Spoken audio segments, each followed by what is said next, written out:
In the ruthless empire of Actilus, the path to the throne is paved with blood. The monarch ensures the survival of the strongest by producing numerous heirs, only for them to turn against one another in a deadly contest of succession. The rules are simple: kill or be killed. To claim the crown, one must eliminate all rivals. Only the last one standing shall inherit the empire. Amid this merciless tradition, one child emerged victorious, a boy of only 13. While his elder siblings schemed and fought, he struck them down one by one. With calculated precision, he ensured that no other heir remained. His final act was both terrifying and grotesque, binding together the hair of his decapitated siblings and presenting their heads before his father, the emperor. And the emperor? He was pleased. A man of cold pragmatism, he admired the ruthless efficiency of his youngest son. The throne, he believed, would finally have a ruler worthy of its power. But as the emperor moved to announce his new heir, a dagger pierced his chest. Blood spilled. The father's eyes widened in disbelief. Before him stood his son, his lips curled into an innocent smile, his crimson eyes gleaming with amusement. Waiting would be boring. With those chilling words, the young prince seized the throne. Raniello Actilus. And today, he stands before the altar. A wedding. The grand cathedral is bathed in golden light, banners draped in royal red, swaying gently in the breeze. The air is thick with the scent of fresh roses, yet beneath the beauty lies an unshakable tension. She stands beside him, the emperor of Actilus, trapped and sold in a marriage with a tyrant emperor. Her hands tremble as the officiant speaks, the weight of the ring in her fingers suddenly unbearable. If I drop this now, will my head still be attached to my body by the end of this? She gulps, fingers tightening around the delicate band. Raniello watches with the same unsettling amusement. This is entertainment for him. A game. She slides the ring onto his finger, and in return he does the same, deliberate, precise, as if placing a shackle around her fate. You may now kiss the bride. Her heart stops. Time stretches unbearably. She braces herself, every nerve in her body on edge. Yet, nothing. Silence. Why isn't he moving? Daring to peek, she lifts her lashes. Is he going to skip it? Confusion flickers in her green eyes as she glances up at him. Raniello Actilus, the monster of the empire, the emperor who carved his way to the throne. Yet, standing before her, bathed in golden light, surrounded by soft petals and grandeur, he is impossibly breathtaking. His smile is serene, almost too gentle for a man with blood-stained hands. She stiffens as he leans in. If you'd waited 5 more seconds to open your eyes, he muses, voice languid, I would have gotten really bored. Before she can process it, he kisses her. Her thoughts echo as their kiss deepened. This is a world inside a novel. A novel she knows all too well. And she is not herself anymore. She just happened to possess a bride headed down the aisle to marry this tyrant emperor. The novel, titled The Flower That Blooms Even in the Abyss, tells the tragic tale of Emperor Raniello. He was known for his relentless conquests and destruction. During one of these campaigns, he encountered Saintess Serafina. Fascinated and twistedly captivated by her, Raniello abducted her from the temple, determined to claim her as his own. Yet, Serafina never succumbed to his darkness. Instead, her purity only grew, shining even more brightly. The more she resisted, the more obsessed Raniello became. His desire to tarnish her innocence turned into an insatiable madness. Consumed by jealousy and paranoia, Raniello murdered Serafina's first love, Eden, a holy knight who had vowed to protect her. This final act of cruelty broke Serafina's resolve, and in her grief and fury, she turned against the emperor. Her wrath led to Raniello's downfall, and in the end, he was executed. The reincarnated protagonist, however, does not find herself in Serafina's role, but instead as a minor character. The Empress, an insignificant figure in the novel, who is only known for being swiftly killed by the emperor. The empire follows strict monogamous rules, and since divorce is impossible, the only way to take a new bride was to kill the old one. The Empress's name is never even mentioned in the novel, a character whose sole purpose was to die. She clenched her fists. If she had arrived in this world before the wedding, she could have run, faked her death. But now, she was already here, already married to the monster who would kill her. What could she do? The thought alone sent shivers down her spine. Tame Raniello? The man who burned cities to the ground, who slaughtered armies for amusement? She nearly gagged. No way. Survival required something else, something clever, something unexpected. She recalls how the Empress's attempts to question Raniello's cold demeanor only made her more noticeable, sealing her fate. Determined to avoid the same mistake, she resolves to remain invisible. The plan crystallizes. On the day Raniello leaves for the temple, the protagonist will fake their own death. She reasoned that Raniello, consumed by his obsession with the Saintess, won't bother to verify the Empress's demise. This calculated move offers a glimmer of hope. a chance to escape the tragic end written for the Empress. Just as she starts to believe that survival might be easier than anticipated, a sudden encounter shatters her illusion of anonymity. Standing before her is someone who refuses to be ignored. He smirked. "Are you ignoring me, Empress?" Her breath hitched. No, she wouldn't dare. But words failed her as she struggled to find an excuse. A misstep. Her foot slipped. She tumbled gracelessly to the floor. This was humiliating, but maybe it would buy her time. Maybe if she played weak and pathetic, he'd lose interest. Instead, laughter. A slow, entertained chuckle from the man. He stepped closer. "I will give you a chance to explain." Her mind raced. Think. I have a chronic illness, Your Majesty," she blurted. It makes it hard for me to speak in front of you." Raniello raised a brow. He had never heard of such a thing when he received the proposal. She thought hard, scrambling for another excuse. "It doesn't happen that often. And besides, it's possible because of his strong aura." He chuckled, leaning closer. "Oh? So according to you, it's my fault?" She knelt down immediately, fear gripping her. One wrong move, and he might get rid of me right now. She tried to coax him with more excuses, her voice careful, measured. Raniello's eyes gleamed with amusement. "Will you always avoid looking at my face for the rest of your life?" She knew she had to answer fast before he got bored. Not wanting to displease him, she hesitantly looked up, only to find him right in front of her, knelt down as well. He smirked. "At least you're entertaining, so I'm glad I chose you." Raniello raised his hand, lightly caressing her lips. "Smart," he murmured, praising her for knowing exactly when to back off before he got annoyed. But then, his hand slid to her neck. His grip tightened. "Since I'm in a good mood, I'll grant you a reward." His voice was calm, almost amused. "Ask me one question. I'll answer graciously." She hesitated, then gathered her courage. "Why me?" He chuckled, tightening his grip. Predictable. Of course, she would ask that. And because it was so obvious, he found it utterly boring. Still, since he had promised, he would answer. Releasing his grip, he leaned back and spoke. "When I announced my desire to marry, nobles sent me portraits of their daughters, so many that they could cover every wall of my vast room." He tilted his head slightly toward her. "Do you know why I did that?" She answered quickly. "So you could see everyone's face clearly." Inside, she felt a flicker of satisfaction. He must have chosen me because my face stood out among them all. Before she could think further, a dagger flew past her, startling her. She looked up. It was Raniello who had thrown it. "That night," he continued, "I did the same. I sat in my room and threw a dagger, the one it landed on." He smirked. "Pierced the left eye of your portrait. That's why I chose you?" He suddenly stood up. "What is your name?" The question caught her off guard. She searched her memory, trying to recall the Empress's name. "Angelica Vignardi-Onro." Raniello's eyes gleamed. "And what does your family call you?" "Angie." He chuckled, tilting her chin up with his foot. "Work hard to not make me bored of you." She forced a smile. "I'll do my best." Without another word, he left the room. She exhaled shakily, finally feeling relief. Lying back on the floor, she let out a small, exhausted laugh. "At least I survived today." The truth was, she didn't even know the Empress's real name. Maybe the one I mentioned belonged to the Empress who died before he met Serafina. But none of that mattered now. She had managed to survive their wedding day, and that in itself was an achievement.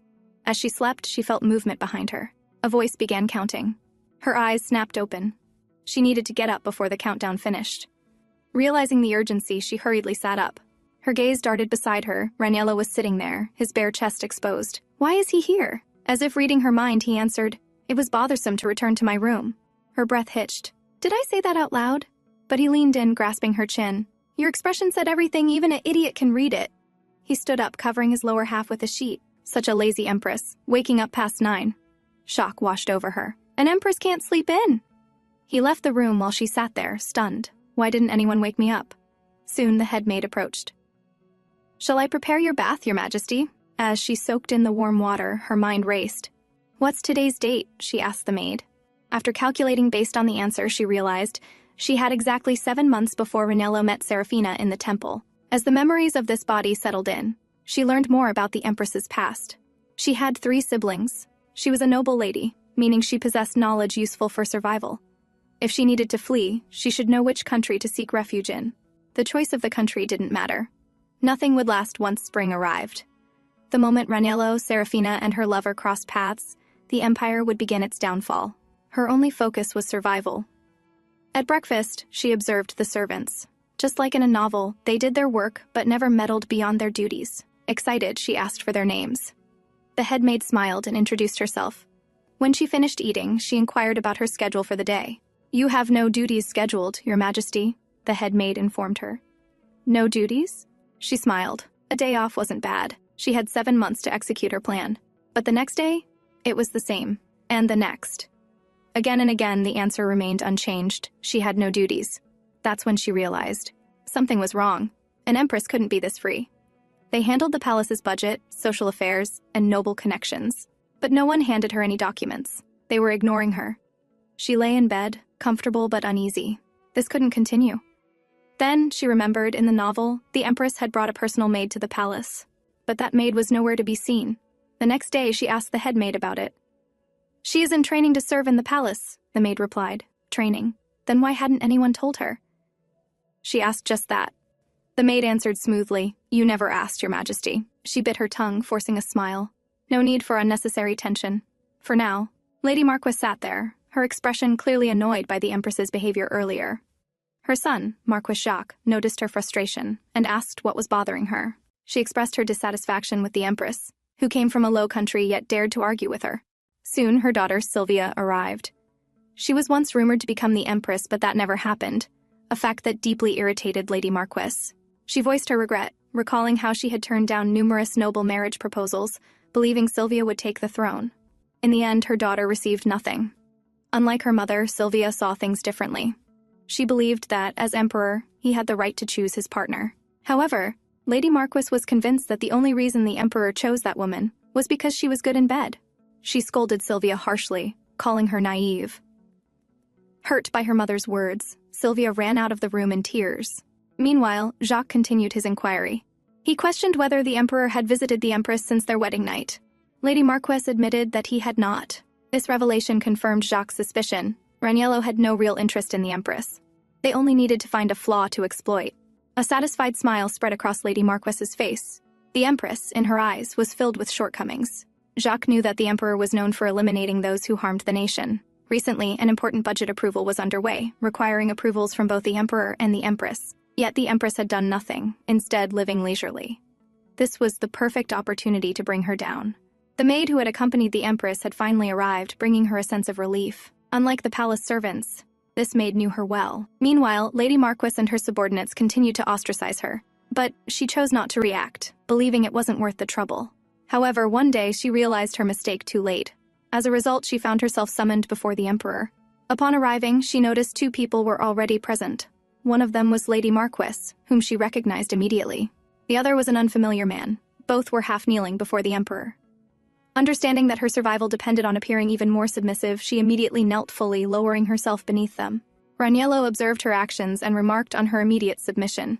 He questioned whether she even knew why she had been summoned or if she had a condition with her legs as well. Realizing the sarcasm in his words, she answered quickly that her legs were perfectly fine. The emperor then addressed Marquis Jacques, who introduced himself as the Deputy Secretary of State. He revealed that he had prepared the palace budget for the 3rd quarter, but claimed there was a significant issue within it, directly related to the empress. She was caught off guard as Raniero demanded answers about her supposed involvement. Marquis Jacques confidently accused her of neglecting her responsibilities, stating that since she had no intention of fulfilling her duties as the empress. Shock hit her as she finally understood why she had been deliberately kept away from palace matters. The lack of assigned work was not negligence, but a carefully laid trap to paint her as incompetent. As the accusations piled up, she recognized that most of his claims were fabricated, but she had no evidence to disprove them. The maids had been complicit in keeping her in the dark, and the only person she could rely on was Sisson. Raniero, with his ever-present smirk, shifted his attention back to Marquis Jacques, asking what he intended to do next. The Marquis, feigning loyalty, insisted that he only sought justice for the empire. Raniero had little patience for matters he found dull, and budget discussions were of no interest to him. But he played along with the accusations, pressing the empress to justify herself. She realized that Raniero's method of decision-making was dangerously unpredictable. What he found unpleasant, he deemed guilty, and what entertained him, he excused. She knew that persuading him about something as mundane as a budget issue was futile. As she processed the predicament, it dawned on her that because she was a reader of the original novel, she was possibly the only one who understood Raniero's true nature. While others viewed him as a cruel emperor who sought pleasure in domination, she saw a ruler who had little to do with the nation's well-being.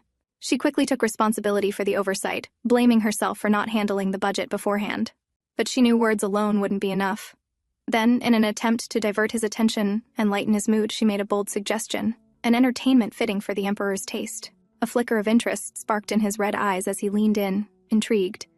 She proposed a dangerous game, a human hunt, turning the court's attention toward an unexpected form of entertainment. Her words sent shockwaves through the room as she suggested that the prey would be none other than herself and those standing beside her. Raniero watched with amusement, intrigued by her boldness. She continued, explaining that the people of the empire were descendants of the god of war, trained to become soldiers at any moment, making them perfect candidates for such a hunt.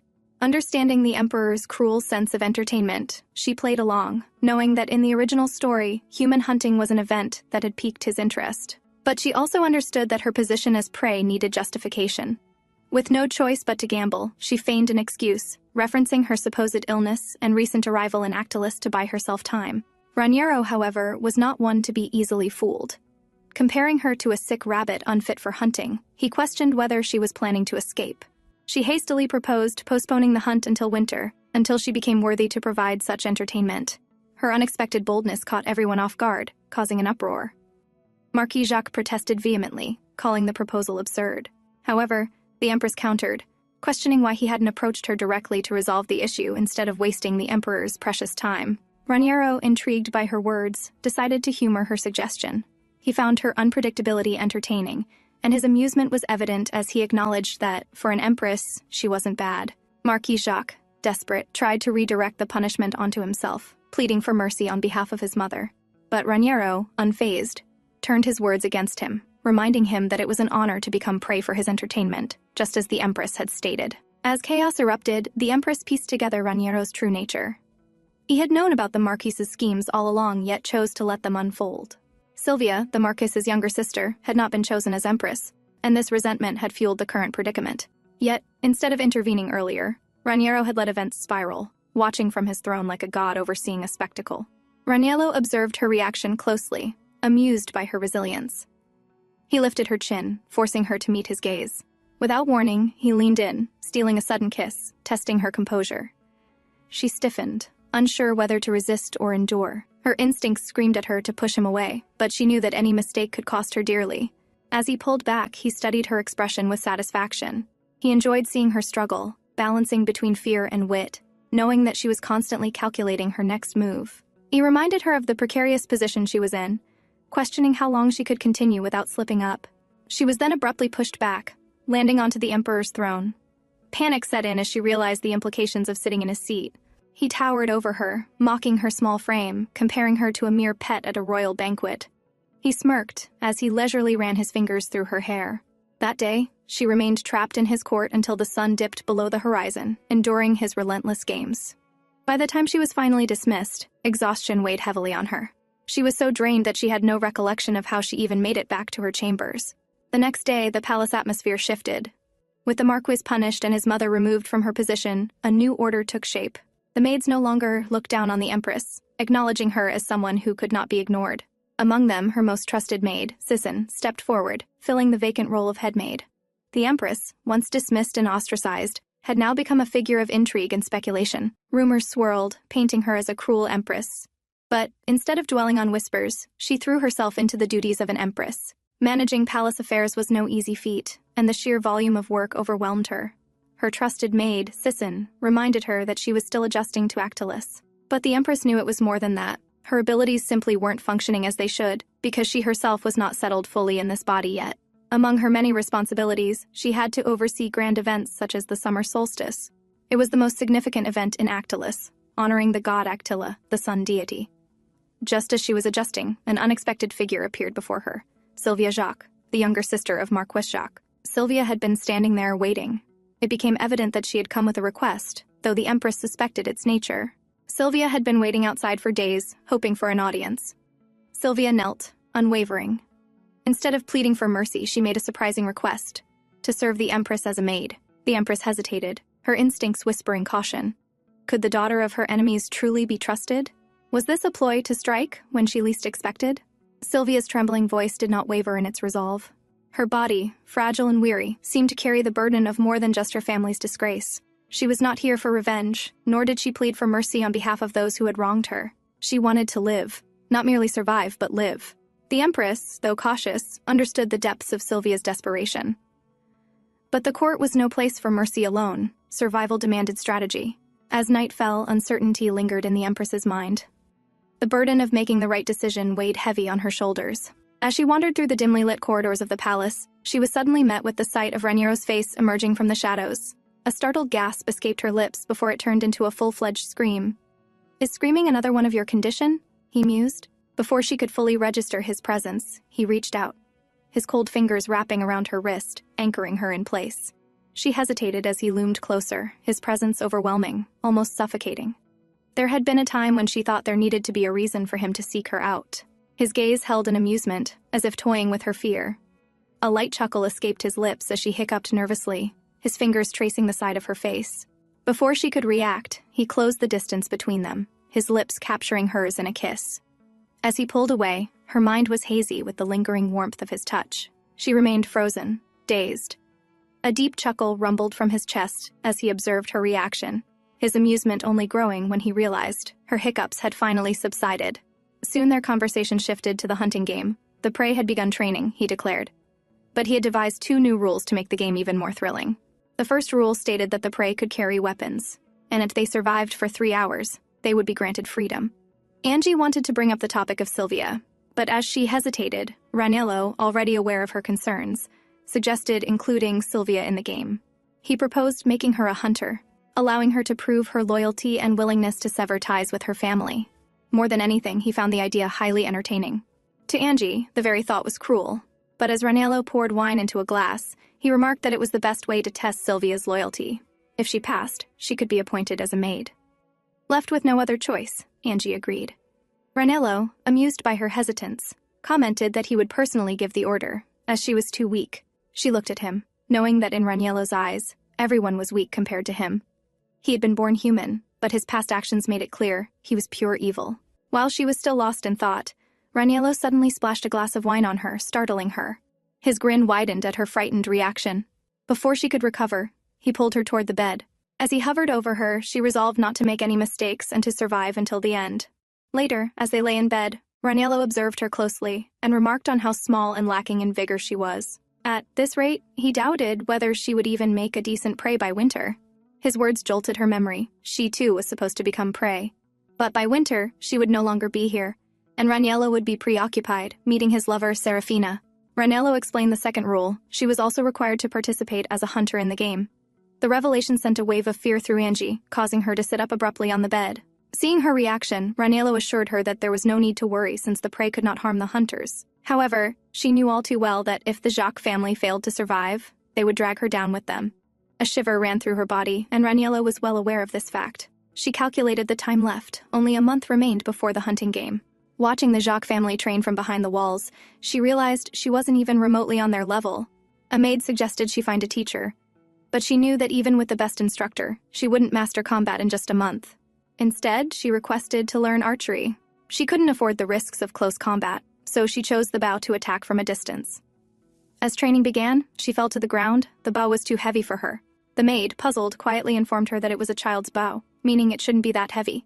Determined, Angie pulled herself up and raised the bow. She had to survive. Meanwhile, Raniero informed Sylvia that she would be a hunter in the game. Her face turned pale at the news, but he ignored her reaction and instead asked about the Empress.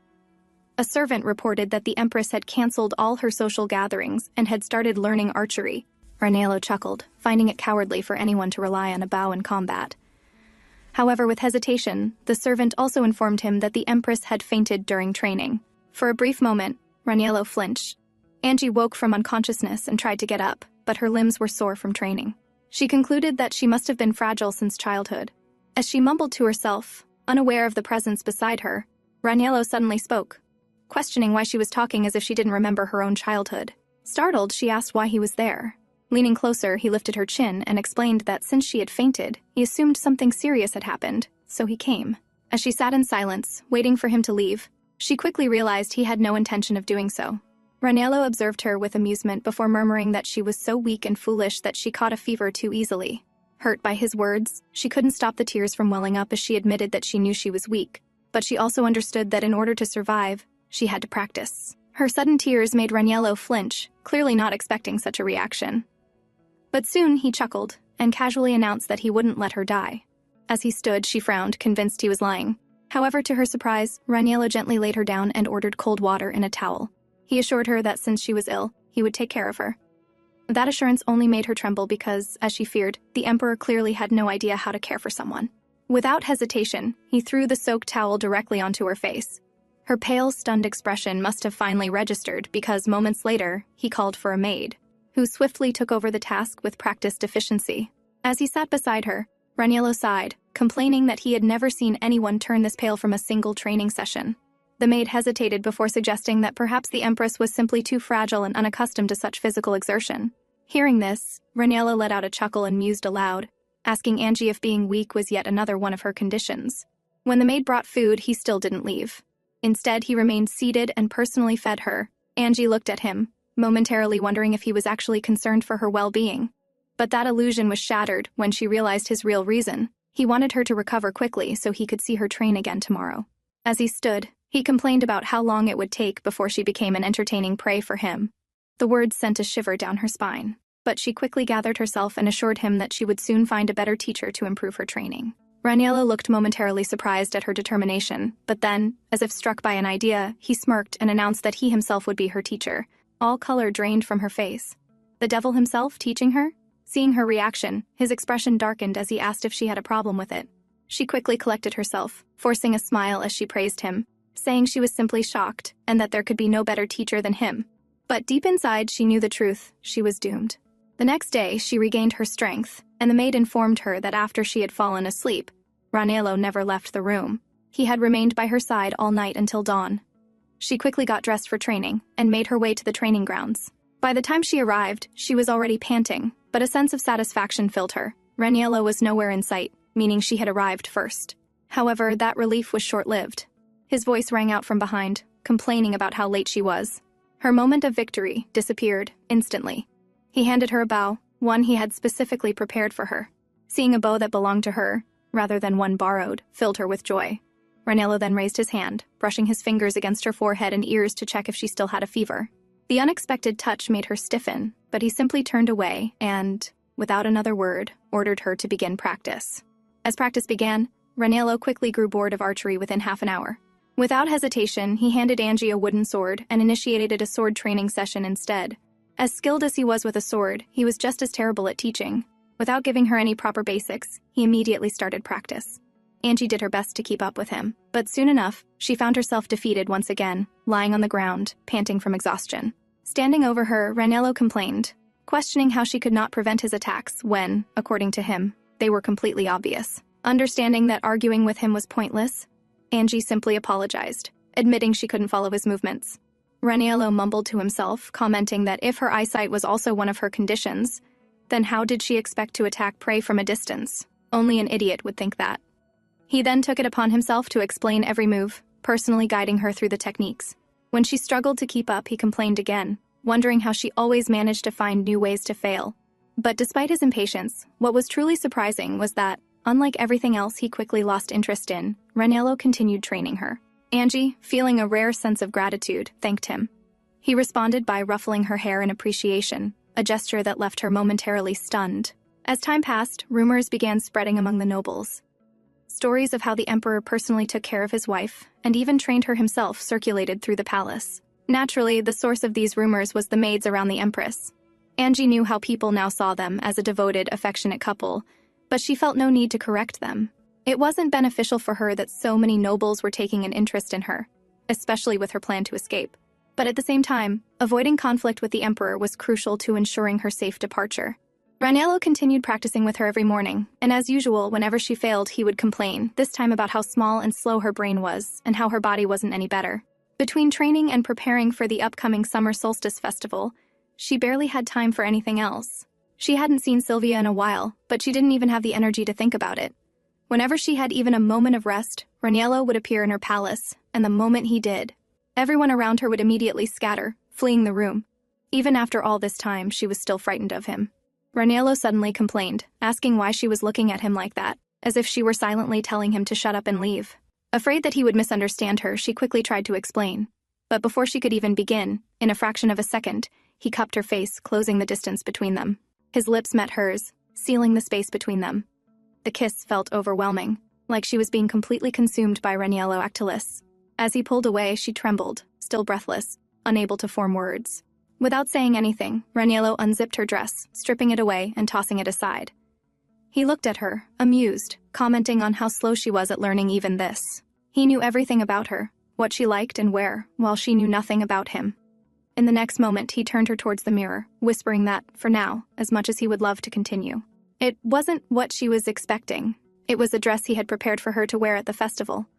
But he reminded her that she could only wear it if she survived the hunt, otherwise it would be a pity. As the summer festival arrived, a growing fear settled in her chest. In the afternoon, the hunt would begin, and she had no choice but to participate. While getting ready, the weight of the upcoming event loomed over her. She arrived where Raniello was waiting. As she apologized for being late, he pulled her onto his lap, making her blush. He then asked about her strategy for the hunt. She explained that she would take higher ground so she could strike from a distance without engaging in close combat. Raniello chuckled at her plan, pointing out that she had never even managed to strike him back during their training. Hastily, she defended herself, saying that at least she had been able to survive for 30 seconds. But Raniello only smiled lightly, correcting her. She had survived only because he had chosen to let her. Soon, the announcement was made, and the summer festival began. The Emperor and Empress stepped onto the balcony hand in hand, acknowledging the gathered crowd. At the feast, though the table was filled with delicious food, she couldn't eat. The weight of the hunt consumed her thoughts. Raniello, noticing her anxiety, offered her a drink. Despite her doubts, the fear of both the hunt and the Emperor himself made her accept it. She quickly gulped it down. The moment the liquid went down her throat, an unfamiliar sensation spread through her body. A strange heat consumed her, as if something was burning inside. Raniello assured her that everything would be fine soon. Moments later, something changed within her. A sudden burst of laughter escaped her lips, startling those around her, but she didn't care. It felt as if she were a completely different person.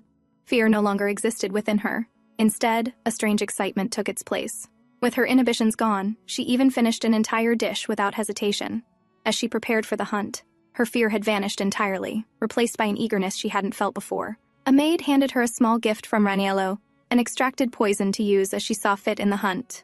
When she arrived at the hunting grounds, she noticed Sylvia standing there, her body trembling. But in her current state, Angie no longer felt sympathy or guilt. This was Sylvia's fate.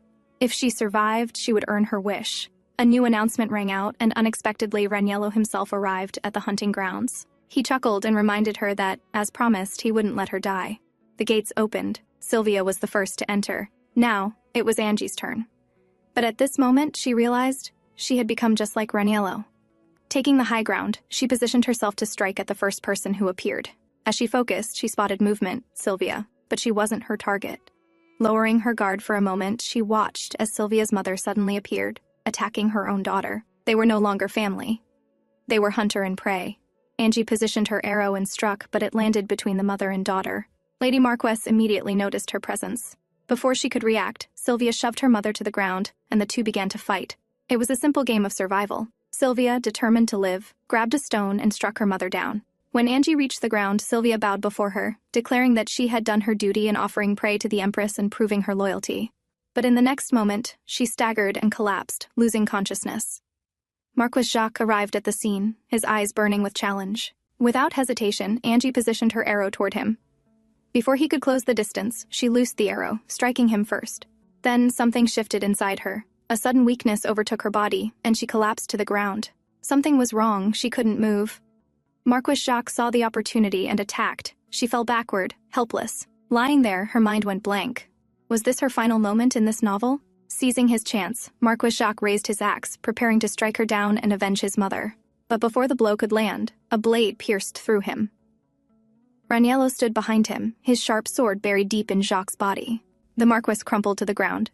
As Angie looked up at the man who had saved her, he smiled, reminding her. Didn't he promise that he wouldn't let her die?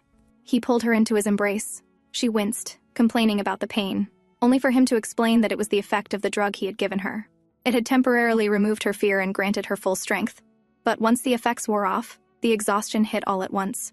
He pulled out another bottle, and Angie's immediate reaction was to protest. Was he giving her another drug? Raniello assured her that it was simply a painkiller. To prove it, he poured some into his mouth first. Then, in the next moment, he closed the distance, pouring the same dose into her mouth from his. Angie's pain had lessened within a short while as the painkillers began to take effect. Raniello laughed loudly, showing off the prey she had taken down that day, clearly satisfied with her performance.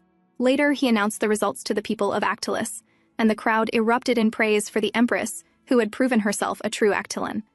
Angie could clearly see how much the people of Actilis worshipped power. Earlier, they had looked down on her, but now their attitude had completely changed. "Tonight's banquet will be dedicated to the Empress," Raniello declared, wrapping his arm around her shoulder. When night fell and the banquet began, Angie sat beside him. He kept staring at her, making her uneasy. "Why are you looking at me like that?" she asked awkwardly. "Well, I'm interested," he replied lazily, his eyes still fixed on her. Angie smiled proudly. "Thank you. Receiving your honor is an honor." Raniello chuckled. "Well, I meant, I'm interested in the fact that I can now recognize your face." Her pride shattered instantly. Now that she thought about it, most people easily remembered others' faces, but in the stories she had read, Raniello couldn't recognize anyone's. She used to think it was just because he was the emperor and didn't bother to remember, but now it felt strange that someone as intelligent as him couldn't do so. As she got lost in thought, she didn't realize when they reached the dance floor. "What are you so preoccupied with? You look lost," Raniello asked, studying her expression. She flinched, realizing how absorbed she'd been. "Perhaps I'm still suffering from the side effects of the drug," she replied quickly. "I don't enjoy lies," he said, pulling her closer by the waist as the music started. The banquet's dance only began after the Emperor and Empress shared the first dance, so Angie reminded herself not to irritate him. Luckily, her body still remembered how to dance, though not perfectly. In trying too hard not to step on his feet, she lost her balance and tripped. Raniello's hand reached out to catch her, but she stopped herself. She couldn't touch him without his permission. As a result, she fell hard onto the floor with a loud thud. Raniello smirked. "I'm impressed that you didn't make any mistakes," he said dryly. Angie sighed in relief, realizing she'd been right not to grab his hand. Turning to the others, Raniello warned them, "Do not look down on my Empress." Then he lifted her in his arms and carried her to his throne. As the banquet continued, Sylvia entered the hall. "Greetings, Your Majesty," she said, kneeling. The people began to murmur, calling her shameless for showing up after her mother and brother had tried to harm the Empress. Some even urged Angie to punish her. But Angie raised her glass calmly. "She fought with her mother for me. Isn't that proof of loyalty?" she said with a faint smile. Raniello burst out laughing at her confident, queenly answer. Seeing the Emperor laugh, no one dared question further. Instead, everyone forced themselves to join in the laughter. "Your Majesty," Sylvia spoke again, "I have come to receive the reward you promised." Raniello nodded. "Right, as I said, you'll be appointed as an attendant to the Empress." Sylvia bowed deeply. "Thank you, Your Majesty," she said before leaving. Angie realized how clever she was. Sylvia could have asked for her reward in private, but by doing it here, in front of everyone, she made sure that all of Actilis knew she was now the Empress's attendant. No one would dare underestimate her again. As the banquet stretched late into the evening, Angie quietly excused herself from the hall. She walked outside and sat near the fountain, her thoughts drifting. She wondered why she had been reincarnated into this fantasy novel in the first place. Soon, footsteps approached from behind. It was Raniello. "You seem fine," he commented casually. "Pardon?" Angie asked, confused. "You seem surprisingly unaffected, considering how many people you've killed," he added, placing a beautiful flower behind her ear. Angie lowered her gaze. She did feel guilty, but nothing could change what had happened. She had only done it to survive. "Perhaps because they weren't close to me," she said softly. "I simply won and survived, that's all." Then she bowed politely. "And thank you. If you hadn't killed Marquis Jacques, I would have died." Raniello smirked. To him, that kind of battle was nothing more than a fight between ants. The others had clear reasons to fight, but Angie didn't. That was precisely why he had drugged her earlier, to see her desperation, to see something interesting unfold. He had known about the side effects, but it didn't concern him. Everything had gone according to his plan. Except one thing. He hadn't expected her reaction. He thought she'd be terrified, drowning in guilt, too shaken to attend the banquet. But instead, she had surprised him.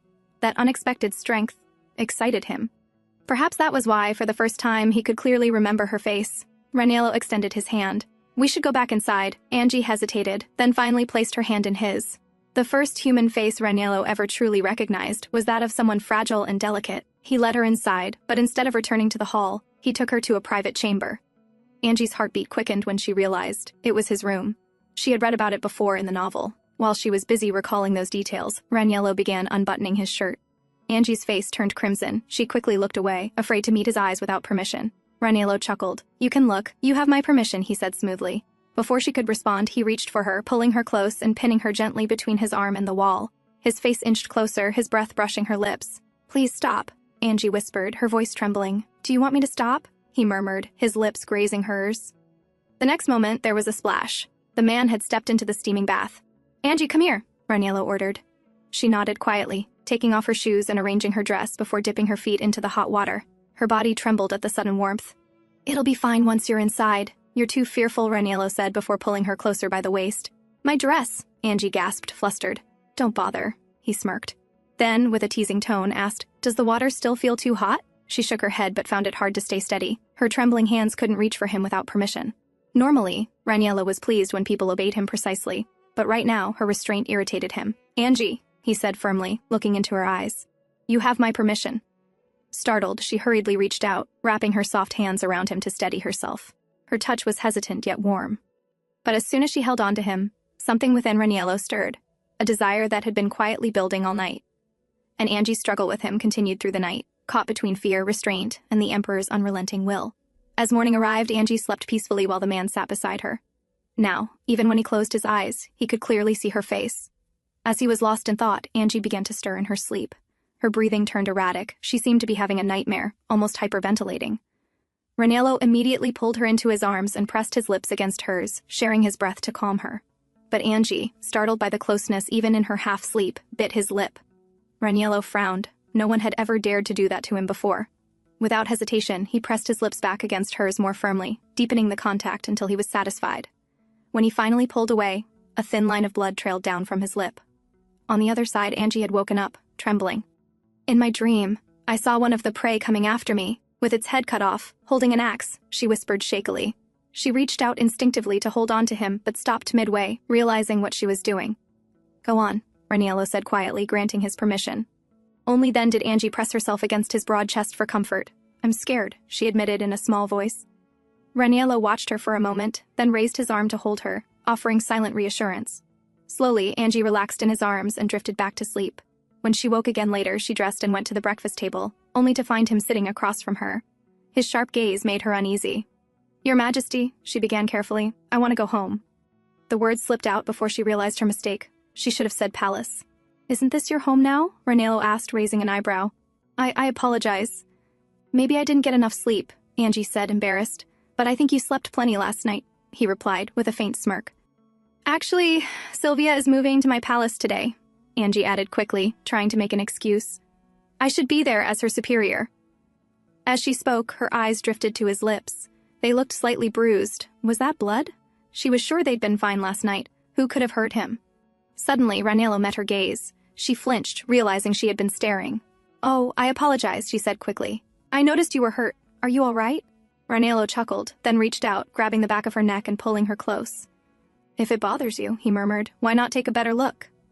Their faces were now inches apart. His breath brushed her skin as he whispered against her ear, "Because you did this." Angie's eyes widened in shock. I did?" she stammered. Why would she do something so reckless? Was she out of her mind? She gulped nervously before replying, "That's impossible. If I had done that, I wouldn't still be sitting here, with my head attached."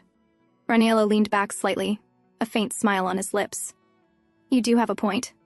Angie let out a small sigh of relief, only for it to vanish a second later. "But hurting my face is a grave crime," he continued calmly, "and one must be properly punished." Angie nodded hesitantly. "Yes, whoever made a mistake should be punished." Raniello's grin widened. "Then your punishment," he announced, "is that you cannot go home." And just like that, Angie found herself stuck with him. That morning, as Raniello read through the letters brought to him, he opened one and murmured, "A letter from the Temple of Tuia, the Temple of Tunia, built in the barren, lordless West. Once, a fertile land had been gifted to the god of mercy, and the desolate land that remained was given to the god's descendants. Only the most devoted believers stayed there. Now, as tensions between Actilus and Samvinia continued to rise, the temple had sent a plea for aid under the pretense of mercy. But to Raniello, it wasn't worth a reply. He set the letter aside, without hesitation. Turning, he called out to his empress, only to find that she had already drifted to sleep beside him. He leaned closer, hovering over her, his fingers brushing her cheek gently. "You must be out of your mind to fall asleep like this," he murmured under his breath. His gaze lingered on her soft lips, and a mischievous thought crossed his mind. Without warning, he leaned in and nibbled lightly on them. Angie jolted awake with a startled scream, her eyes wide in shock. Only to realize it was him, she quickly covered her lips, looking at him in disbelief, silently asking what was that. Raniello straightened up nonchalantly and returned to his chair. Don't sleep like that, he said casually before resuming his work. As he began replying to letters, Angie hesitated, then spoke softly. Your Majesty, if possible, I'd like something to do. Perhaps I could take a look at the papers you're reviewing? Raniello glanced at her. She looked sincere and, admittedly, adorable. Indeed, the Empress had every right to know. But not yet. Without a word, he turned back to his desk and continued writing, ignoring her question. Angie fumbled nervously in her seat, unsure if she had said something wrong or if he was angry. Raniello, watching her from the corner of his eye, couldn't help but chuckle quietly at her expression. She looked so flustered and cute that he decided to let it go. Later that day, he dragged her along everywhere, to his meals, to his training sessions, and through every task on his schedule. Angie followed him silently until finally, she was dismissed only after everything had been completed. At night, Duchess Nirma wrapped a shawl around her shoulders and smiled. I'm happy to see you two getting along, she said warmly. But for Angie, it was turning into a disaster. Spending time with Raniello was utterly exhausting. Then Nirma suggested, why don't you reschedule the social events you postponed earlier? The words made Angie's face pale. She had completely forgotten about those, and now, they were setting the date for next month, just 3 weeks away. As days passed, Angie kept wondering when she would ever find the time to plan her escape if she remained so busy with palace affairs. But she couldn't simply ignore her duties either. So she spent her days learning about all the nobles from the books Duchess Nirma had recommended. However, memorizing all those names and details gave her a splitting headache. That was when Raniello appeared, snatching the book from her hands.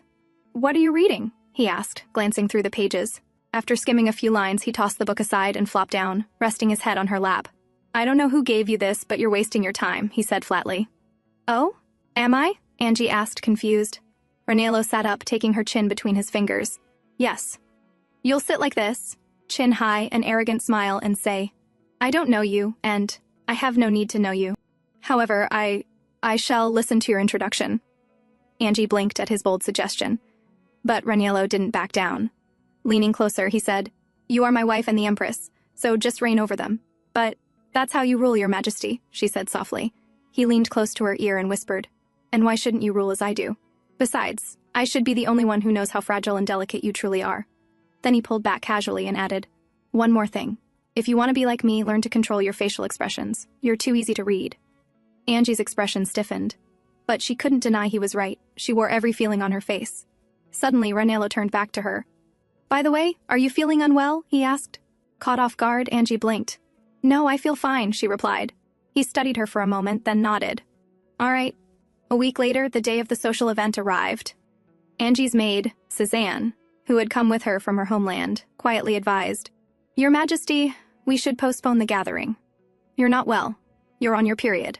But Duchess Nirma disagreed firmly. It can't be postponed now, she said. Angie stood to the side, her stomach aching painfully. That must have been why Raniello had asked earlier if she was unwell.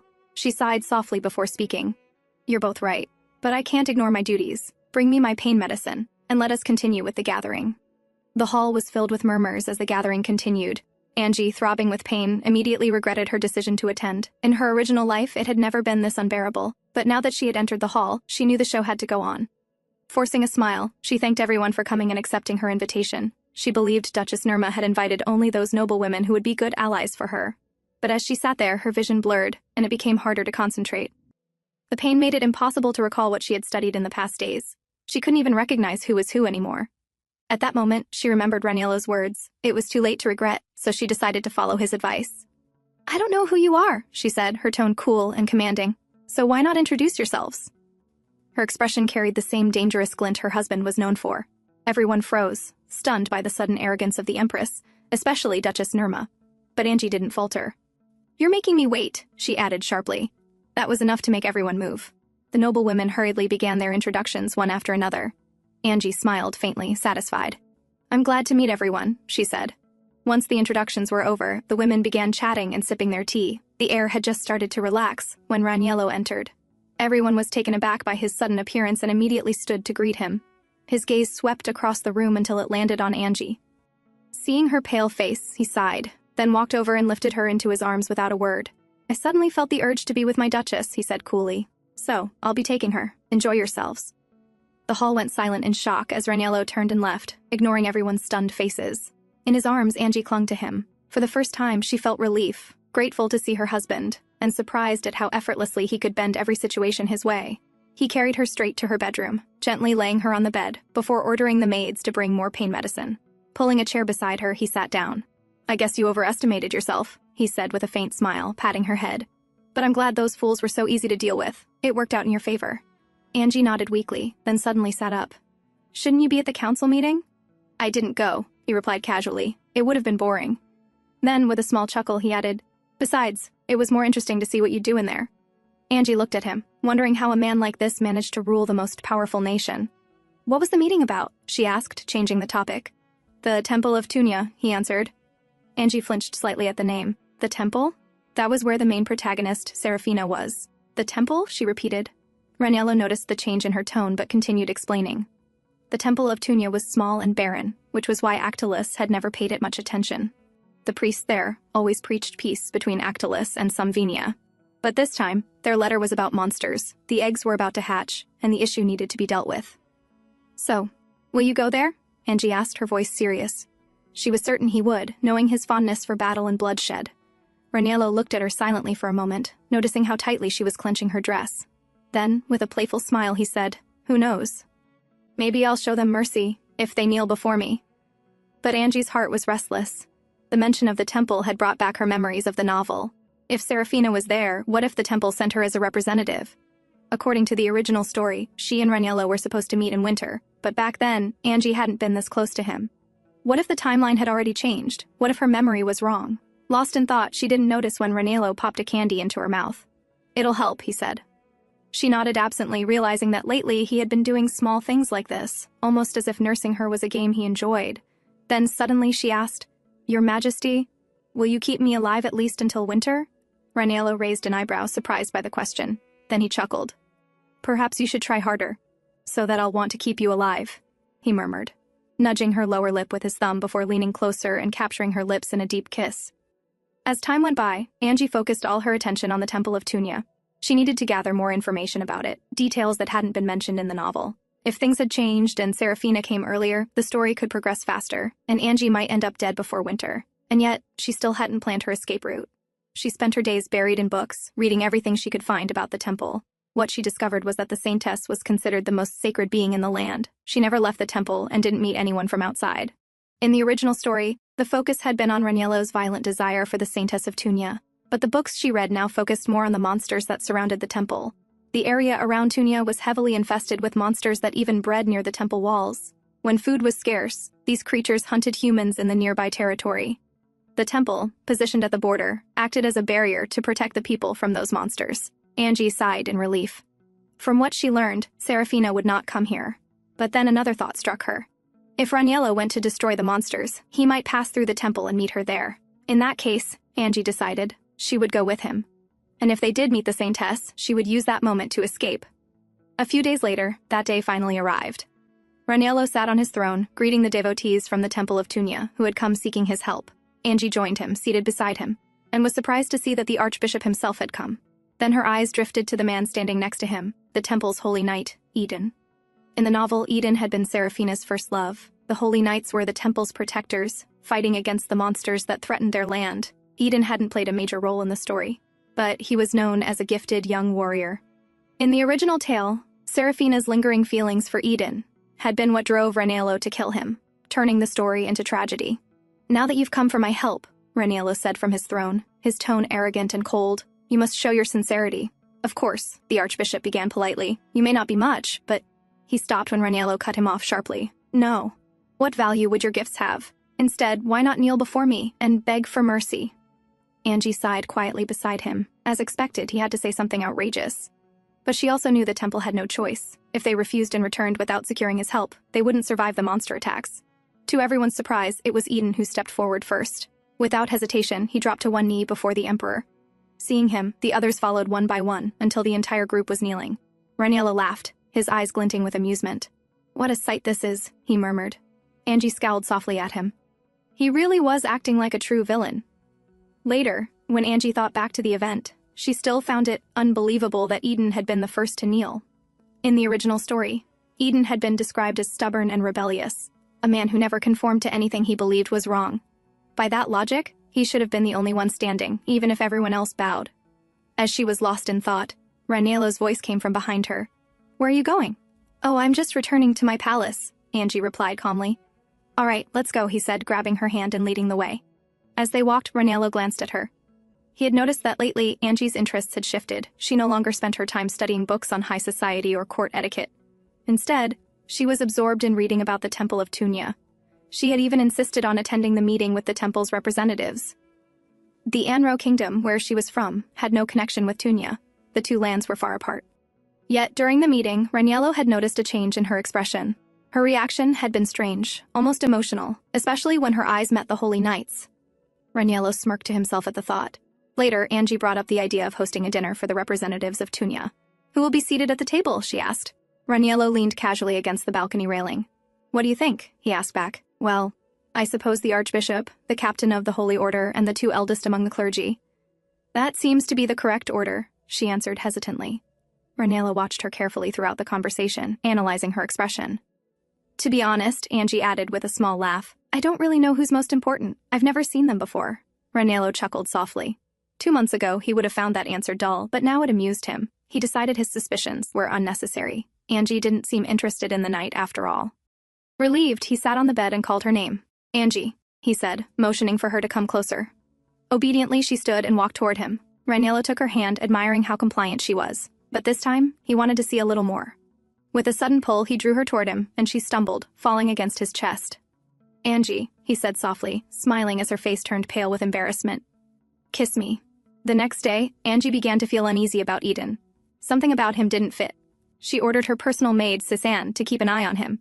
Over the following days, Cézanne reported that Eden often visited the library. He always read the same book, one that didn't seem related to Tunya, and kept it hidden beneath his cloak. He read it only in secluded places. If he was hiding it, Angie thought, it had to be something forbidden. Her heart pounded at the realization, and a bold idea began forming in her mind. But to confirm it, she couldn't rely on Cézanne anymore. She would have to see it herself. So when the day of the sparring session arrived, Angie feigned illness and asked Duchess Nirma and the other maids to attend the match in her place. Duchess Nirma immediately protested. How can I leave your majesty alone when you're unwell? Angie smiled reassuringly. Cézanne will stay with me, so there's nothing to worry about. Besides, I want to know the result of the match. It would be best if you all went and told me about it later. Duchess Nirma's eyes lit up with excitement. The others, too, were eager to go. And since the Empress herself had given permission, they all left happily to watch the sparring match, leaving Angie alone with Cézanne. As soon as they were gone, Angie turned to her maid. So, nobody will be near the library now, right?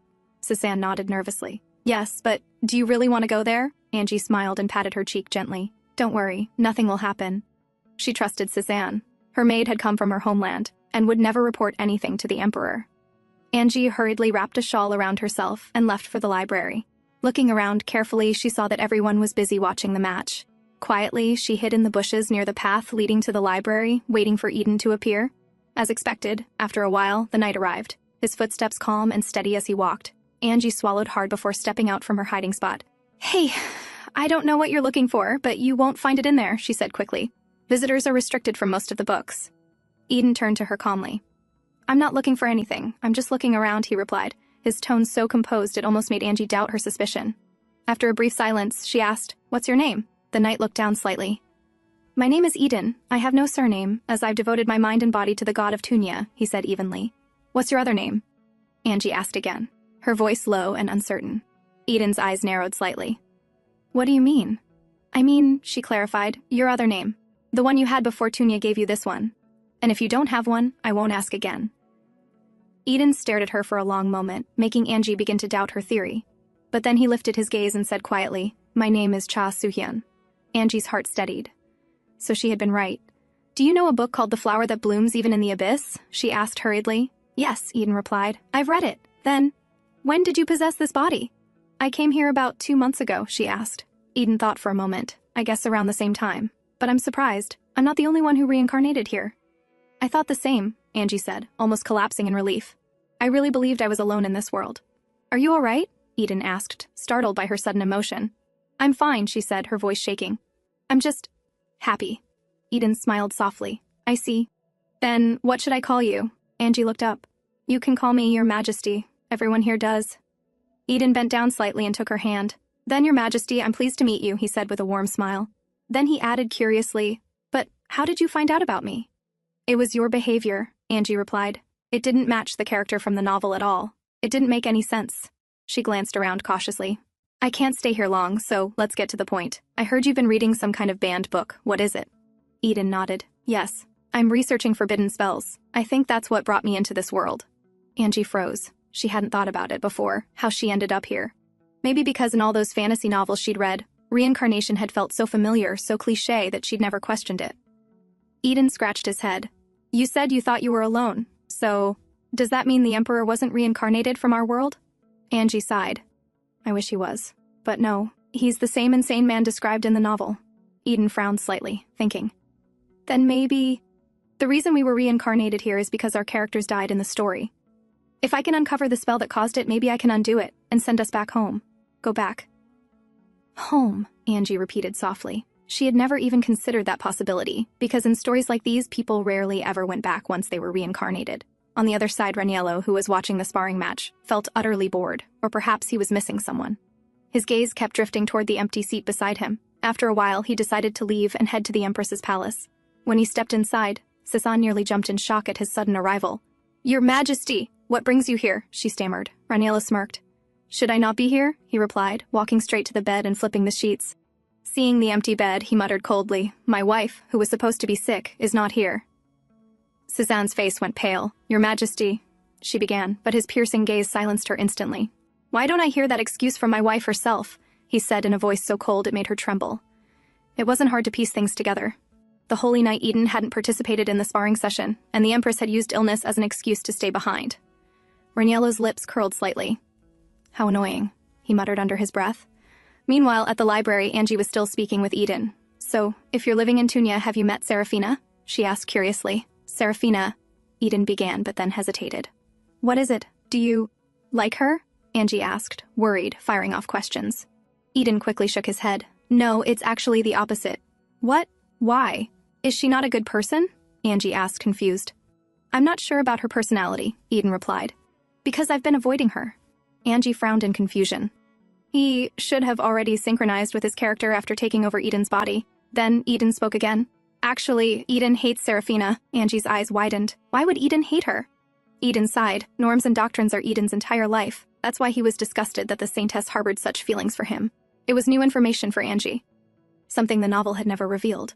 Will you be joining the expedition to eliminate the monsters? She asked. Eden nodded. Yes. My purpose is to reach the Great Library of the Abandoned Sanctuary. I believe I can find more about the spell there. Angie nodded. Then I'll search for it in the Imperial Library. It's better to understand why we're here before we think about going back home. If I find anything, I'll tell you in Tunia, she promised excitedly. Are you going to join the monster hunt? Eden asked in surprise. I haven't discussed it with the Emperor yet, Angie admitted nervously, but I'll try. With that, they agreed to avoid contact for now and waved goodbye. Angie returned to her palace, relieved she had made it back before anything went wrong. But her relief vanished the moment she saw Raniello sitting there, waiting for her. I thought you were sick, he said lazily. Angie froze. Didn't you finish watching the match? I had a headache, so I went for a walk, she stammered nervously. Your hands are trembling, Raniello said, leaning closer. Are you guilty of something? It's because you're making such a scary expression, she said, her voice shaking. You met that holy knight, didn't you? He asked suddenly. Angie bit her lip. Are you doubting me? She asked softly. He was. 2 people had been absent at the same time. It wasn't hard to notice. But what was the problem? Even if his wife liked that knight, why should he care? The Emperor of Actilis does not feel jealousy. If his wife wanted that knight, shouldn't he just let her have him as a toy? Angie, terrified by his expression, dropped to the floor. You know I can't lie to you, she cried. What would I do if I got caught? It's too scary to even imagine. Raniello knelt down on one knee and gently touched her cheek. I guess you're right, he murmured, pulling her into his arms and hugging her tightly. You're not angry? Angie asked in confusion. Raniello sighed. If he said yes, she'd only fear him again. So instead, he smiled faintly and said, I'm not angry. And that became the first time Angelica managed to fool her husband, Raniello Actilis. Neither of them realized it yet. But at that very moment, their relationship had shifted ever so slightly, and the story within the novel had begun to change. Later, Angie cried out in relief. Earlier, she had been so terrified she thought Raniello might kill her before she even had a chance to escape. But clearly, he wasn't someone who would get angry just because she had been absent from her room. Perhaps it was because she met Eden, but why would that make him angry? To him, she was just another prey in his life, nothing more. Or maybe he had sensed that she was plotting something, but that was impossible. No one knew she was a reincarnator. Still, it was safer to stay close to him for a few days. That was her plan. Ranello, however, had something else on his mind. During one of their strolls, they happened to meet the knights from Tunia, who were out walking as well. The knights greeted the emperor respectfully and began conversing with him, while Eden stayed behind, carefully avoiding Ranello's eyes and not even glancing at Angie. Angie was relieved that he was behaving like they didn't know each other. She turned to Ranello. "Your Majesty, perhaps we should take our leave," she suggested softly, but Ranello had no intention of doing so. Wrapping his arm around her waist, he said with a faint smile, "Don't be so heartless, Duchess. We can't be rude to our guests." Then he turned back to continue chatting with the knights. As he spoke, his fingers lazily toyed with Angie's hair, the gesture appearing affectionate, almost tender. It made Angie uneasy. He used to touch her like this before, but never in front of others. Why now, she thought, her heart tightening with discomfort. On the other hand, Eden observed the scene quietly, looked a little confused. Angie had told him that the Emperor was dangerous, just like in the original story. But right now, Ranello looked nothing like the ruthless man she had described. At this moment, he appeared to be nothing more than an affectionate husband devoted to his wife. But only Angie knew that this affectionate version of him was far more terrifying and unpredictable than the one described in the original story. "Angie!" Ranello suddenly called out. She looked up. "Yes?" Without another word, he leaned in and pressed his lips against hers. The knights froze, stunned by the sudden display of affection, but Ranello's sharp eyes flicked toward Eden mid-kiss, clearly sending a message, marking his territory. When he finally pulled away, Angie caught her breath, her cheeks flushed. "Your Majesty, can we please go inside?" she said quietly. Ranello chuckled. "Looks like the Empress wants to spend some alone time with me," he said teasingly to the knights. "We should get going then." With that, he led Angie away, leaving the knights stunned in silence. Now Angie was certain that Ranello's gaze had been fixed on Eden the entire time. She suspected he might have overheard their earlier conversation. She needed to confirm it before it was too late. In a hurry, she wrote a letter to Eden and sent it through Suzanne. In the letter, she asked if he thought the Emperor might have heard them. Eden's reply was brief. He didn't think so. Angie's calm expression hardened. Frustrated, she tore the letter into pieces. This person who took over Eden's body really isn't that smart, she thought angrily. Meanwhile, Suzanne, standing nearby, had begun noticing how strangely her mistress had been acting since they arrived in Actilis. Ever since Angie's marriage was arranged back in Enro, she had cried for days, so much that Suzanne had chosen to accompany her to Actilis as her lady-in-waiting. But now, Angie seemed like a completely different person. With that worry weighing on her, Suzanne stepped forward. "Your Majesty, I would like to discuss something with you," she said softly. Angie immediately understood what she was thinking and replied calmly, "I know what you're thinking, but don't worry. I don't have any feelings for the Knight of Tunia." Suzanne's eyes welled up. "If it's not that, then why won't you tell me what's going on? You know, this has never happened between us," she said, almost in tears. "Oh, don't cry," Angie said, worriedly patting her shoulder. "I truly have no interest in that knight. What I'm interested in is actually the Saintess of Tunia. You remember I was reading books about Tunia even before the knights arrived, right? It was only half true, but it was better than a complete lie." "Then why not ask the Archbishop about the Saintess?" Suzanne suggested. Angie explained calmly. "Because I noticed that Knight doesn't seem to have any friends, and since he's been reading banned books, he's probably not that loyal to the temple. That means he might tell me more about the Saintess than the Archbishop would." Suzanne wiped her tears, nodding in understanding. "I see. I didn't know that. I'm sorry. It's fine," Angie said softly. "I have no intention of betraying my husband or flirting with another man." She didn't realize that, outside the room, Ranello was listening to every word. A faint smile tugged at his lips. He seemed almost relieved by her answer. "It feels like it was just yesterday when you cried because you didn't want to get married," Suzanne said emotionally. "And now, you're an empress beloved by everyone." Angie smiled. "Well, it was tough, but the Emperor has been quite kind to me." Ranello's smile widened slightly. "So, she thinks I've been kind to her," he thought with quiet amusement. "I hope you'll come to love this nation in no time," Suzanne added hopefully. "Well, that'll be true, if I don't get killed during the winter hunt," Angie replied with a sigh. Ranello flinched at the words winter hunt, then remembered what she was referring to and let out a soft chuckle. "She's worried about that, while I'd completely forgotten." As he turned to leave, he paused.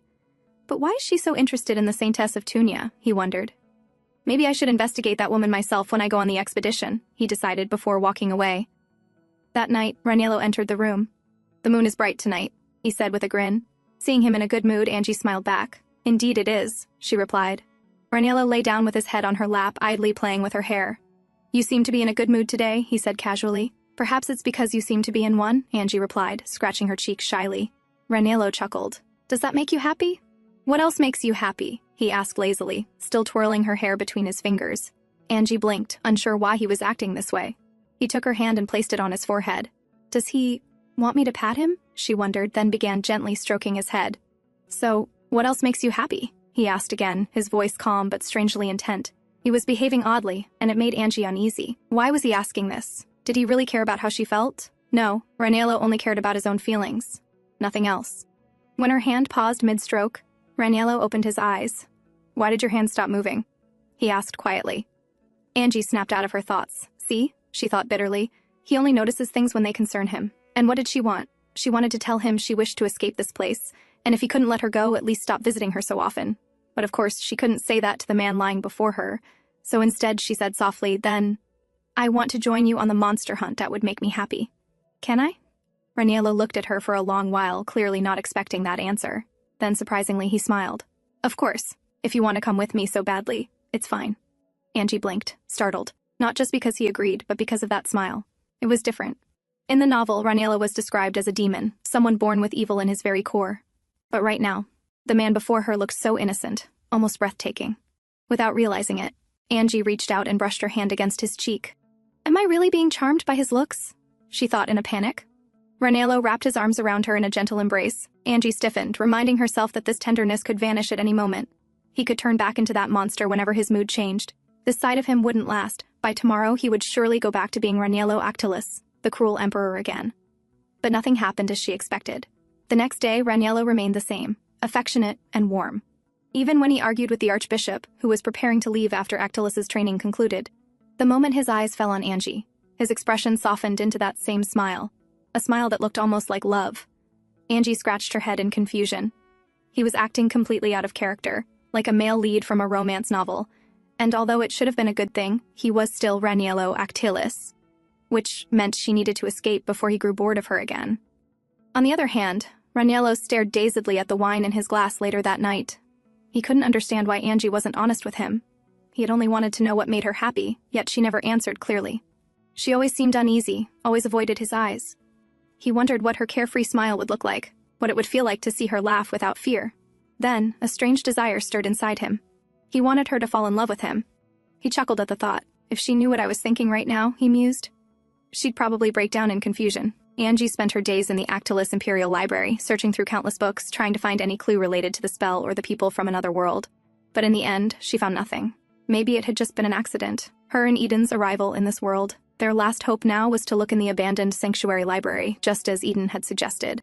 You're reading all kinds of books lately, a familiar voice said suddenly behind her. Angie jumped in surprise. Your Majesty, I just like reading all kinds of things, she said quickly, fumbling with the pages. Raniello smiled faintly and sat down beside her. Is there anything in particular you want to see during the expedition? He asked. Caught off guard by his question, Angie shook her head. No, nothing in particular, she replied carefully.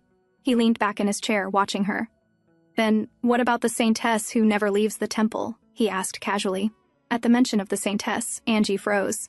Why are you suddenly bringing her up? Do you want to see her? She asked nervously. Raniello tilted his head slightly, studying her face. He had thought mentioning one of her interests might make her happy, but her reaction surprised him. Still, he kept smiling, playing along. And what if I do? He said calmly. No, you can't, Angie blurted out, panic rising in her voice. He raised an eyebrow. If I'm really interested in meeting her, why would you stop me? Angie looked down, fumbling with her hands. Because she's very beautiful, she admitted softly. And if you were interested in her, I'd be bothered. So you mean, Raniello said with a faint smirk, you would dare to try and stop me?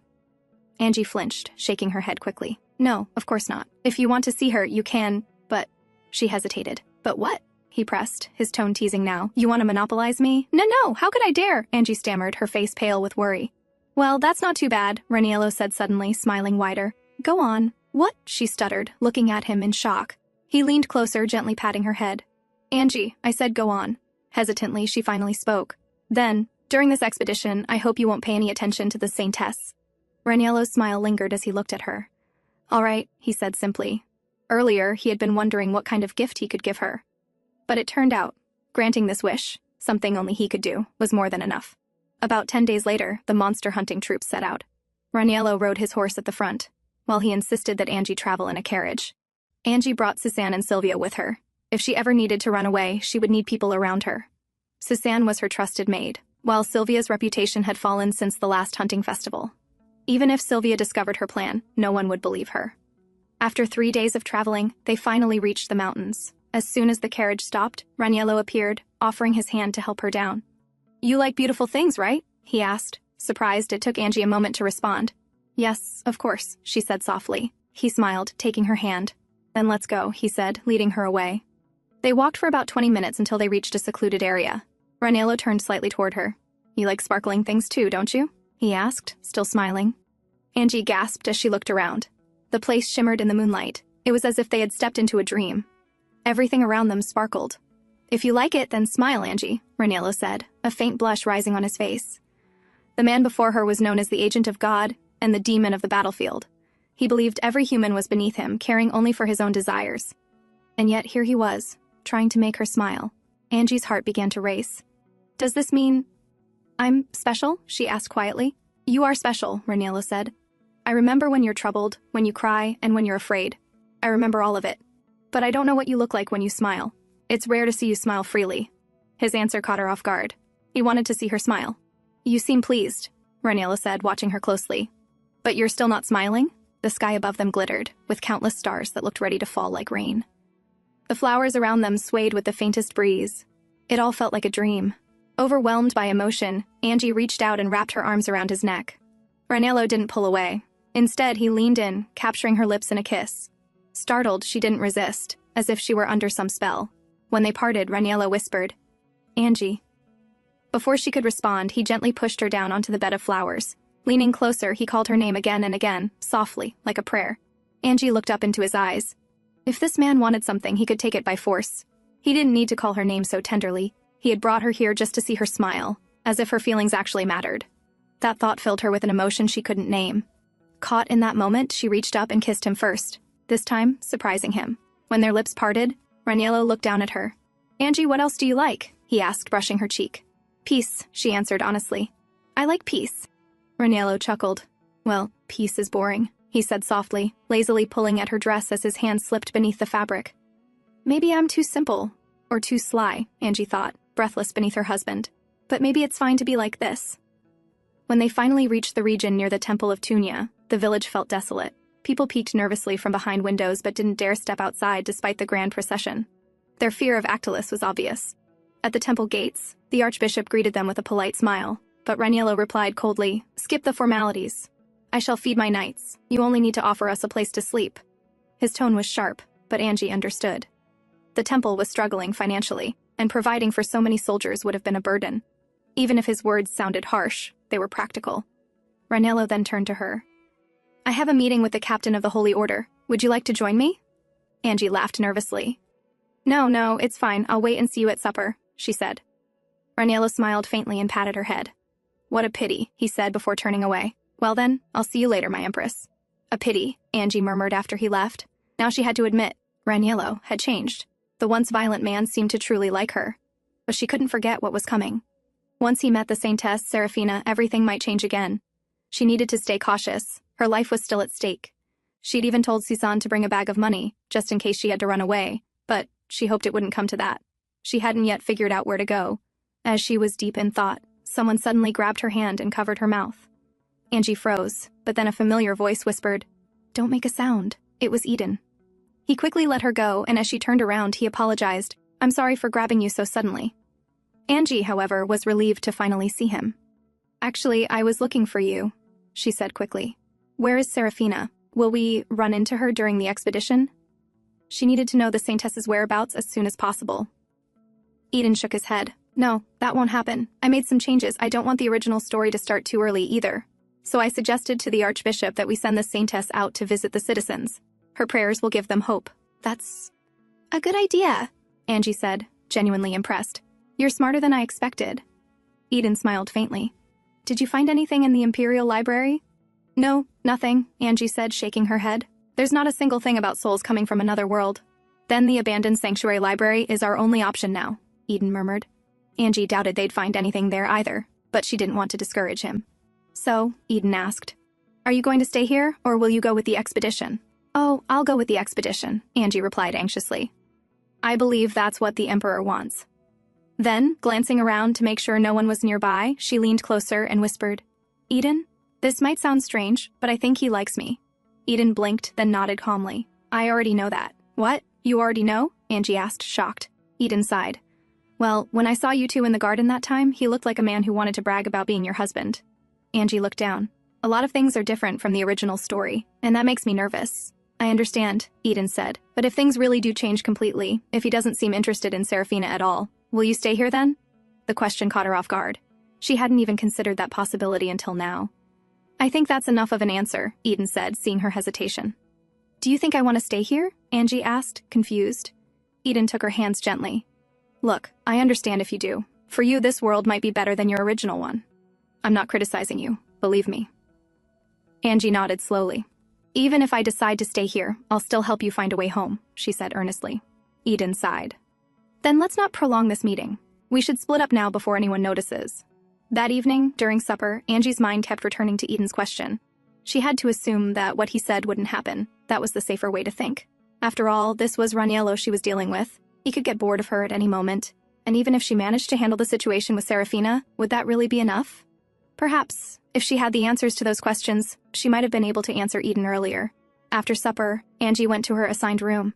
The bed was small, clearly meant for one person. Since this was the temple, everyone here lived alone. She sighed, then quickly flinched at her own reaction. Was I disappointed that my husband isn't here? She thought, confused. Sitting on the bed, she began to think. Maybe she did want to stay here. In her original world, she was poor and had no friends. She spent most of her time reading novels. But here, as Angelica Enro, she was a princess. Educated, respected, and surrounded by people. Still, there was no guarantee Raniello would like her forever. Leaving would be the safer option. As she was lost in thought, someone knocked on the door. Angie stood up, and to her surprise, it was Raniello, holding a tray of food in his hand. What is this? She asked, puzzled. This is for you. You barely ate anything at the table, he said with a faint smile. He came inside and sat down beside her, feeding her himself. Angie stared at him. This man, who had never done anything for anyone, was here feeding her. Yet despite his gentleness, the fear she felt for him didn't fade. And with that fear, she couldn't bring herself to give him her heart. After she finished eating, Raniello looked around the small room. The bed is small, he remarked. Yes, Angie replied. It's for one person. He leaned closer, brushing a strand of her hair between his fingers.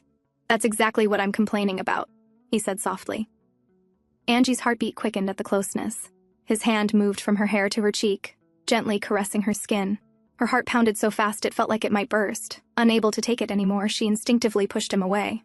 Raniello froze in shock, just staring at her. Angie, realizing what she had done, felt even more startled. Did I just reject him? She thought. The man who had never been refused by anyone in his life. She had just pushed him away. Desperate to ease the situation, she forced a nervous laugh. I was just joking, she said awkwardly. Raniello didn't respond. He only looked at her quietly. Angie, he said at last. She flinched. Of course, he didn't believe her excuse. I'm sorry, she said quickly, looking down. If I made you angry, I'm not angry, Raniello interrupted.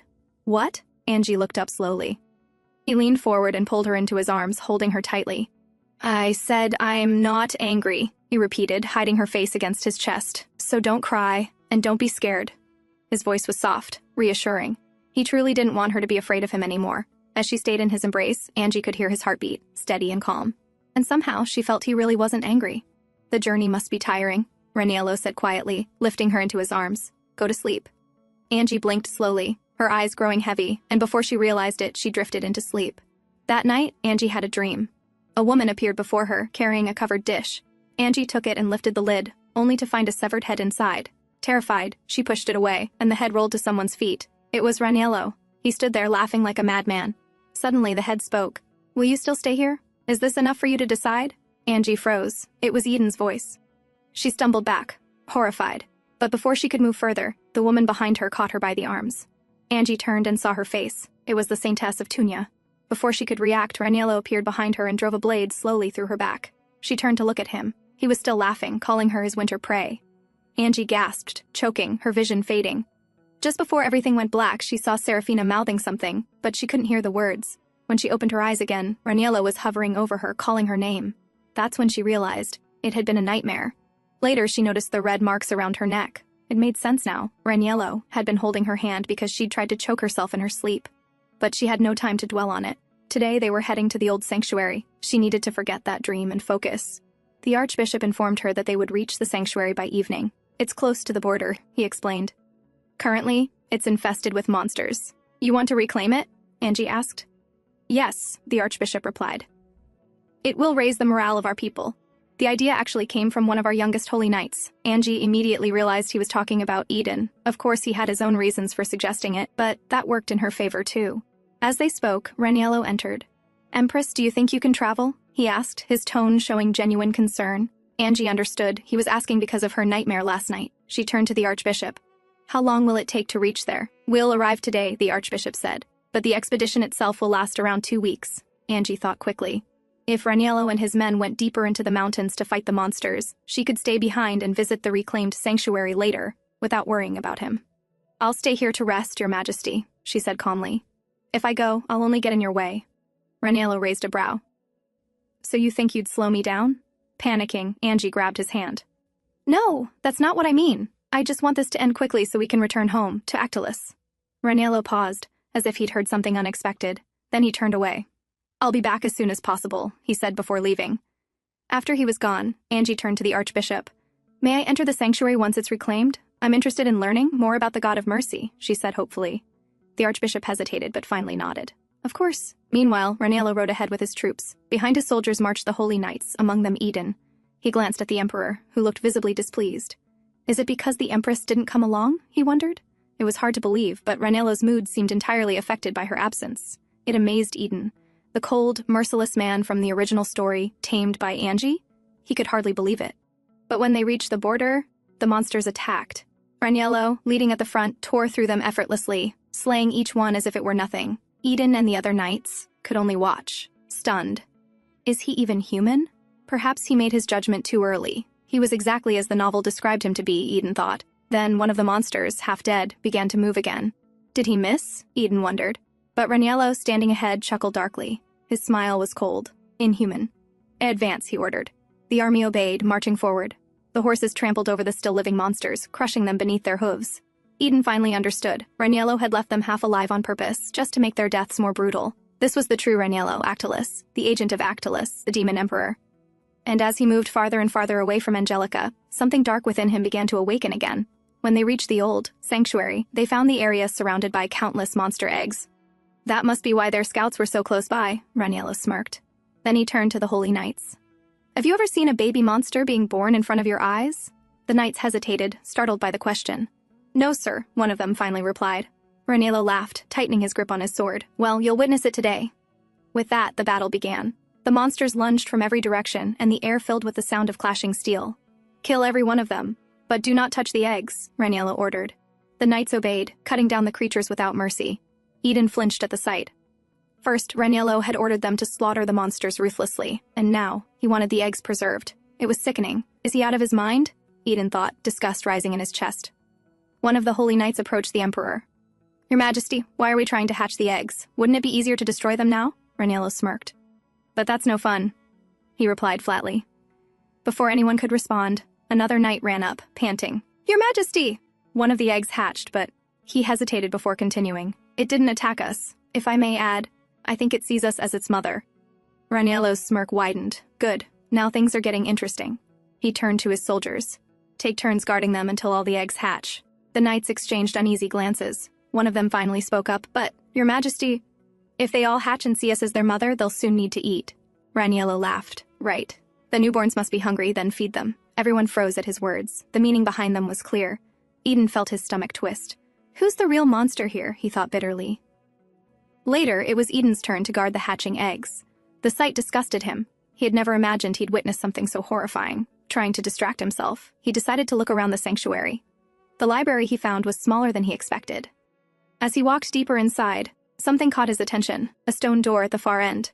He approached it cautiously. The passage beyond looked narrow, too small for him to enter. But there was an inscription carved into the door's surface. When the blood of Actilla is ready, open with the sword of Tunia. Eden frowned, reading it again. The blood of Actilla, that must mean the blood of Raniello, he thought. But the sword of Tunia? I've never heard of such an artifact. Maybe he could find clues in the library, or ask the archbishop later. As he was lost in thought, a knight's voice startled him. Hey, it's your turn for guard duty. The hatchlings are about to imprint. Eden turned. All right, I'll be there, he said. The knight looked at him curiously. But why were you staring at a blank wall? Eden froze, then slowly glanced back. The stone door was still there, but to the knight it looked like an ordinary wall. I don't know, he said quietly. The man chuckled awkwardly. You're a strange one. Anyway, let's go. Eden nodded, following him, but he couldn't stop glancing back at that spot, unease crawling up his spine. Back at the temple, it had been 2 days since the army left, and news of the reclamation arrived, much sooner than Angie had expected. Some of the injured knights had already returned. Angie went to the medical camp, looking around for Cha Su-yeon, but he wasn't there. That was actually good news, she thought. If he wasn't here, it meant he wasn't injured. She then turned her attention to the soldiers lying on the beds. They looked pale, drained, and dazed. Was the reclamation that tough? Angie asked softly. Pardon, Your Majesty? One of the soldiers replied, startled. It's not exactly that. He hesitated, then continued. It's because of what the Emperor did. Angie frowned slightly. What do you mean? The soldier took a shaky breath. His Majesty took the monster eggs and ordered us to let the hatchlings imprint on us. Then, he fed the mother monster to them. A cold silence fell over the camp. Several people flinched at the words, their faces paling. Behind Angie, Sylvia trembled uncontrollably, her hands shaking. Angie immediately noticed. Suzanne, she said calmly, please stay here and assist the healers. I'll fetch refreshments for everyone. Then, gently taking Sylvia by the arm, she led her out of the camp. As they walked in silence, Sylvia finally spoke after some hesitation. Your Majesty, why are you so kind to me, she asked. I'm the daughter of a traitor. I begged for my life because I was too afraid to die. Angie smiled faintly. Then, do you wish for me to be harsh with you instead? Honestly, I thought you'd resent me, since my marriage caused your family's downfall. Sylvia shook her head quickly. No, not at all. If I were to resent anyone, it should be myself. Tears welled in Sylvia's eyes. Because I was the one who stabbed my own mother. When I heard about those monsters devouring their kin, it reminded me of that moment. Angie's expression softened. She reached out and patted Sylvia's shoulder. That's enough. You don't have to say more. At her touch, Sylvia broke down completely, sobbing in Angie's arms. Angie held her quietly, understanding the pain behind her words. If Sylvia was willing to show her vulnerability, it meant she trusted her, and that, Angie thought, was something precious.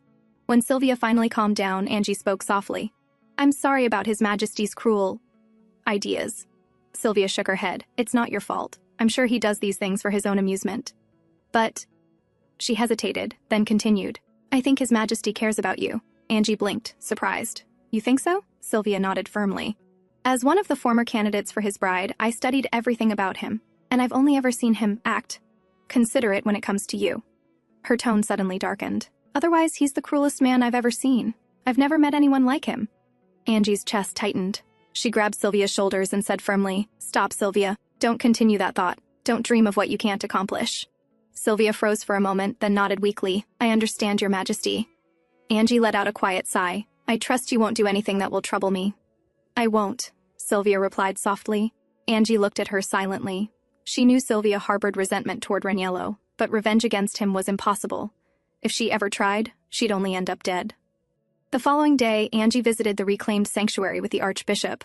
The clergy members were busy cleaning the place, which was still littered with traces of battle.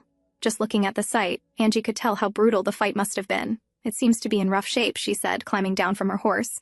If only it had been recovered sooner. Oh, we didn't reclaim it until now because of the prophecy, the Archbishop explained. Angie blinked. The prophecy? From the god of Tunia? Yes, he replied. The god of mercy speaks through the saintess, but I can't tell you the details. It's strictly confidential, even within the temple. Angie nodded. It made sense now why the temple valued the saintess so highly. Now, let me show you the great library, the Archbishop said, leading the way. Are you sure it's all right for me to look through any of the books here? Angie asked as they entered. Of course, he said with a smile. All books that outsiders shouldn't see have already been moved to the current sanctuary. Angie froze for a second. That meant there were no forbidden texts left here. Still, she decided to take a look. Who knew what she might find? From that day onward, Angie visited the abandoned sanctuary every day. The books were old and difficult to read. Some had torn pages, faded ink, or damaged covers. Even after searching thoroughly, she found nothing useful. Then one day, she heard a soft thud behind her. Turning toward the sound, she saw a single book lying on the floor. There was no wind. It shouldn't have fallen on its own. Curious, she bent down and picked it up. The moment she saw the title, her eyes widened. The flower that blooms even in the abyss. Her hands trembled. It was the same novel she used to read in her original world. but how could it exist inside the novel's world itself? Heart racing, she flipped through the pages and saw the exact same story, the agent of Actilus meeting the Saintess of Tunia. That day, the Knights of Actilus faced an unexpected snowstorm and had to make a detour. Seraphina heard Tunia's god's voice informing her of a visit by an important guest. She hadn't noticed it earlier, but now, reading it again, she realized it was actually Tunia who encouraged Seraphina's encounter with Raniello. The Empress's head fell to the ground, and the long sword of the Emperor was drenched in blood. Reading those details made Angie tremble. Raniello made Seraphina the new Empress, blinded by obsession. She already knew all of this, but reading it now, after spending months with Raniello, everything felt different, almost unreal. In the end, Raniello died because of Seraphina's revenge, and she was left alone with nothing. That was what was supposed to happen in winter. But there was something new. An author's note that hadn't been there in her original copy. There is one unchangeable truth in the world I created. The agent of Actilla will always be obsessed with the Saintess of Tunia. Even if everything else, characters, relationships, and circumstances, changes, this one fate will never alter. The words felt like they were mocking her. Angie's grip tightened. That bastard, she muttered under her breath. Suddenly, someone's presence loomed behind her. She turned with a start and gasped softly, but then froze. "Why are you so surprised?" Raniello asked, his voice calm. Only then did she notice he was still wearing his armor, which meant he had come straight to the library, looking for her, without even changing. He leaned closer, his gaze drifting to the book in her hand. "What are you reading?" "Oh, it's some religious book," Angie lied quickly. He raised an eyebrow and snatched the book from her. "Really? Then why did you just call it bastard a moment ago?" Angie's heart raced. Would it be okay if he saw it? How was she going to explain this? Raniello began flipping through the pages, his brow furrowing. "Is this a joke? You said it was a religious book." "I'm sorry, I lied," Angie blurted, panicking. "I don't even know what this book is about." Raniello frowned slightly, then looked back at her. "Then why were you staring at blank pages?" Angie froze. "Blank pages?" Raniello held up the book. "Every page is empty, didn't you notice?" Her blood ran cold. He couldn't see the writing. He handed the book back to her, smiling faintly. "You must have been bored without me, staring at blank pages like that." Angie forced a shaky laugh. Yes, maybe that's it. I just had nothing to do." But inside, her thoughts raced. Why could only I see the words? As they walked out of the library, Raniello suddenly spoke again. "Do you not remember what you said 10 days ago?" Angie blinked, trying to recall. Then it came to her. She had told him she would wait for him so they could go home together. So that's why he had come, back early. She hurried forward and grabbed his hand. "We can go back home now, right?" Raniello chuckled softly. "You're a bit slow, Empress," he said, amusement flickering in his eyes. That night, Angie sat on Raniello's lap, her hands resting lightly on his chest. "Did you have fun during the expedition?" she asked softly. Raniello smirked. "Well, it wasn't bad," he said. He then described, almost casually, how his strategy made the hatchlings taste their own kind without hesitation, and how effective it had been. "It's a pity you weren't there to witness it." A chill ran down Angie's spine. The cruelty of his words made her stomach twist, even though she knew his methods were frighteningly efficient. She could only imagine what Soo-hyun must have gone through fighting beside this man. But as she looked at him, so close, so possessive, she realized something unsettling. Now that Raniello liked her, escaping him would be even harder. She couldn't trick him easily anymore. If she tried to distance herself, he would sense it immediately, see through her lies. So she had to play her part, love him sincerely until winter came. The next morning, Raniello announced they would leave for Actilus the next day. Angie hadn't expected him to decide so soon. She still hadn't had a chance to speak with Eden since Raniello had barely left her side. She was left with no choice. As Raniello spoke with the knights, she quickly turned to Sisan. "Give this book to the Holy Knight," she whispered, "and tell the palace we'll return soon." She knew Raniello's eyes followed her every move, but she couldn't show fear. Giving orders to her maid was normal. It wouldn't arouse suspicion. Sisan obeyed and handed the book to Eden later that day. Eden sighed with relief upon receiving it. He too had wanted to contact the Empress. But Sisan didn't look pleased. Angie had told her about her plan to escape with the Holy Knight, and had even sent some money through her. Sisan couldn't understand why her mistress would want to run away now. She seemed to be adjusting well with the Emperor. Eden opened the book but frowned. The pages were empty. He couldn't see any text. However, there was a note from Angie explaining what the book was and mentioning the author's note she had discovered. Understanding, he closed it and handed it back. "Thank you for helping me. But tell your mistress the book is blank." Sisan's jaw tightened. "What is your relationship with Her Majesty?" she asked sharply. Eden looked startled. "Don't worry," he said quickly. "We're not in any kind of relationship." "Then why did she say she would run away with you in December?" Sisan demanded. Eden hesitated, then answered honestly. "To be truthful, I thought she would stay in Actilus. But if she's decided to leave, that's for the best." "Why?" "She's finally getting along with His Majesty. He even adores her," Sisan protested. Eden exhaled heavily. "That's only for now." Seeing she wasn't convinced, he added, there was a prophecy that the Emperor would kill both your mistress and me in the future. Cezanne froze. A prophecy from the god of Tunia? Eden shook his head. No, it came from another being. But both your mistress and I received it at the same time. That's why when I visited Actilus, she recognized me immediately and approached me. In short, we share the same fate, and since the Emperor seems obsessed with her now, she's restricted. She can't act freely. Cezanne was overwhelmed, her heart heavy with worry. To communicate further, Eden added gently, tell your mistress not to worry. I'll be coming to Actilus soon. The next day, the morning of departure arrived. The Archbishop thanked the Emperor for his help, but Raniello's eyes were fixed on Angie, who was speaking quietly with Cezanne. I heard about the prophecy, Your Majesty, Cezanne said softly. Angie froze for a moment, then understood. It must have been Eden's excuse to convince her. You understand now why I made this decision, right? Cezanne nodded. I do. But the knight said the book was blank for him too. Angie's eyes widened. Blank for him too? She had thought Raniello couldn't see it because he wasn't a reincarnate. But if Eden couldn't see it either, then why could only she? Cezanne then hesitated. There's one more thing. The knight asked me to tell you. He wanted to know if you saw any kind of door when visiting the library. Angie frowned. A door? Yes, Cezanne said. He mentioned it might not be visible to everyone. Angie shook her head slowly. I didn't see any door. Her thoughts spiraled. He can't see the book. I can't see the door. What does this mean? Empress. Raniello's voice broke through her thoughts. It's time to leave, he said with a small smile. Angie took a deep breath and walked toward him, placing her hand in his. Whatever was happening, she'd have to think about it later. For now, she had to return to Actilus. It was now October in Actilus, a rare stretch of peaceful days. But after the monster hunt, Angie often woke in the middle of the night, trembling from nightmares.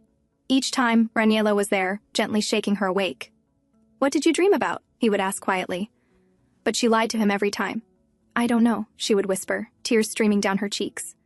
Raniello knew she was lying, although she wasn't as afraid of him as before. If he wanted to, he could easily dig deeper. But whenever he saw tears in her eyes, he chose not to ask. Instead, he simply held her in his arms, calming her down and keeping her safe. He was restraining himself, trying to maintain the peace she wanted, believing they could stay like this forever. A few days later, Cezanne prepared to leave the palace. I hope you rest comfortably. Tonight, Your Majesty, she said with a polite bow. I will. See you tomorrow morning, Angie replied with a smile. I thought you relied on her a lot, Raniello said from the side. Didn't think you'd let her go. Oh, I've given her a new home to stay in, Angie explained smoothly. Countess Nirma suggested it would be better politically if Cezanne lived outside for a while. You made the right choice, Raniello said, nodding approvingly. Angie smiled faintly. Outwardly, this was a smart political move. By sending Cezanne out, she'd strengthen her ties with other nobles beyond Duchess Nirma. But her true motive was far different. Raniello studied her face. Do you feel lonely? He asked softly. Angie laughed, leaning into his arms. Of course not. As long as you're with me, I have no reason to feel lonely. Raniello smiled, patting her head affectionately. He'd grown unusually gentle with her lately. Your Majesty, she said after a pause. May I visit Cezanne's new home tomorrow? Of course, he replied without hesitation. But you can't stay the night. All right, Angie said sweetly. I'll be back before sunset. Outside the palace, Cezanne arrived at her new residence. A few servants greeted her politely. Welcome home, Lady Cezanne, one of the maids said. Thank you, she replied, nodding before heading to her room. Among the servants was a man named Daniel. After Cezanne retired for the night, Daniel excused himself as well. As he left, one of the maids glanced after him curiously. He was different. His posture, his voice, even his manner of speech didn't suit a servant. And he had been given his own private room, something unheard of for common staff. But no one in the house knew the truth. Daniel was no ordinary servant. He was the holy knight from the Temple of Tunia, Eden, hiding under a false name. And this quiet home, gifted by the Empress, was no coincidence. Angie had deliberately arranged it. Cezanne's move outside the palace wasn't just for politics, it was to create a safe place to hide the knight. And in that very house, away from the Emperor's eyes, the Empress of Actilus was about to begin plotting her secret plan to run away, with her most trusted maid and the holy knight by her side. Eden confessed to the crime of being tempted by the saintess, just so he would be exiled intentionally. In this world, the title of an exiled holy knight was not something one could escape from. From that alone, Angie could see his determination to return to their world. Though it was a little frightening, he was willing to do anything, but still, he was far less terrifying than the Emperor. Right now, Raniello's attention was entirely on Angie, so he didn't even suspect her plan to send Cezanne away. When Angie arrived at Cezanne's house, Cezanne quickly drew the blinds so their discussion could go smoothly. Soon after, Eden entered. Greetings. It's been a while, he said. Have you been well? Angie asked. Yes, though you look exhausted, he said, setting a tray down. We don't have much time left before Raniello leaves for the expedition, and Sasan conveyed your message to me, Angie began. Eden nodded, realizing what she meant. Actually, there's more out the door that I didn't tell you, he admitted. I was planning to discuss it after I'd organized my thoughts, but before that, let's talk about you first. About me? Angie asked. It seems the Emperor is quite fond of you. He might try to take you with him, Eden said carefully. Angie shook her head. It's all right. I haven't been well lately, and he's aware of that, so he won't take me. I'm planning to ask him to let me leave the palace to recover. I don't think he'll stop me. I see, Eden said thoughtfully, and you'll escape from there once the Emperor is away. Angie nodded. But I'm not sure where to go. Maybe he won't care about me once he falls for Serafina, but it won't be the same for others. If I'm found, they'll send me back to the palace. In that case, what about the Temple of Tunia? Eden suggested. Angie froze. Are you out of your mind? What if I run into him there? Calm down, Eden said calmly. The Temple of Tunia isn't under Actilus's control yet, and it's close by. Besides, we'll have to go there eventually, because the door is in the old sanctuary. Suzanne, standing to the side, now looked completely lost about what they were discussing. Think about it, Eden continued. In the original story, Raniello invades other nations first. Then, because of the weather, he's forced to pass through Tunia on his way back. So you're saying we should go there before Raniello does? Angie asked. Yes. The god of Tunia will protect us. He won't help the Emperor, Eden replied. All right, Angie said quietly. Then what is it you didn't tell me about the door? Eden exhaled. There were words written on it. When the blood of Actilla is ready, open with the sword of Tunia. I've been thinking about what the sword of Tunia could mean. There's no holy artifact or weapon like that in the temple. But from what you read in the book, I came to one conclusion. It's Serafina. She's most likely the sword of Tunia, because in the original story, only her sword could cut through Raniello. Angie frowned. So we must contact her before Raniello reaches Tunia. And, once the blood of Actilus is spilled, we take her to the old sanctuary and open the door? Eden nodded. Exactly. The blood of Actilus, Angie murmured. That means Raniello has to die for it. Eden scratched the back of his neck. Well, I'm not sure if it requires death, but at least his blood must be spilled. Are you unhappy about that?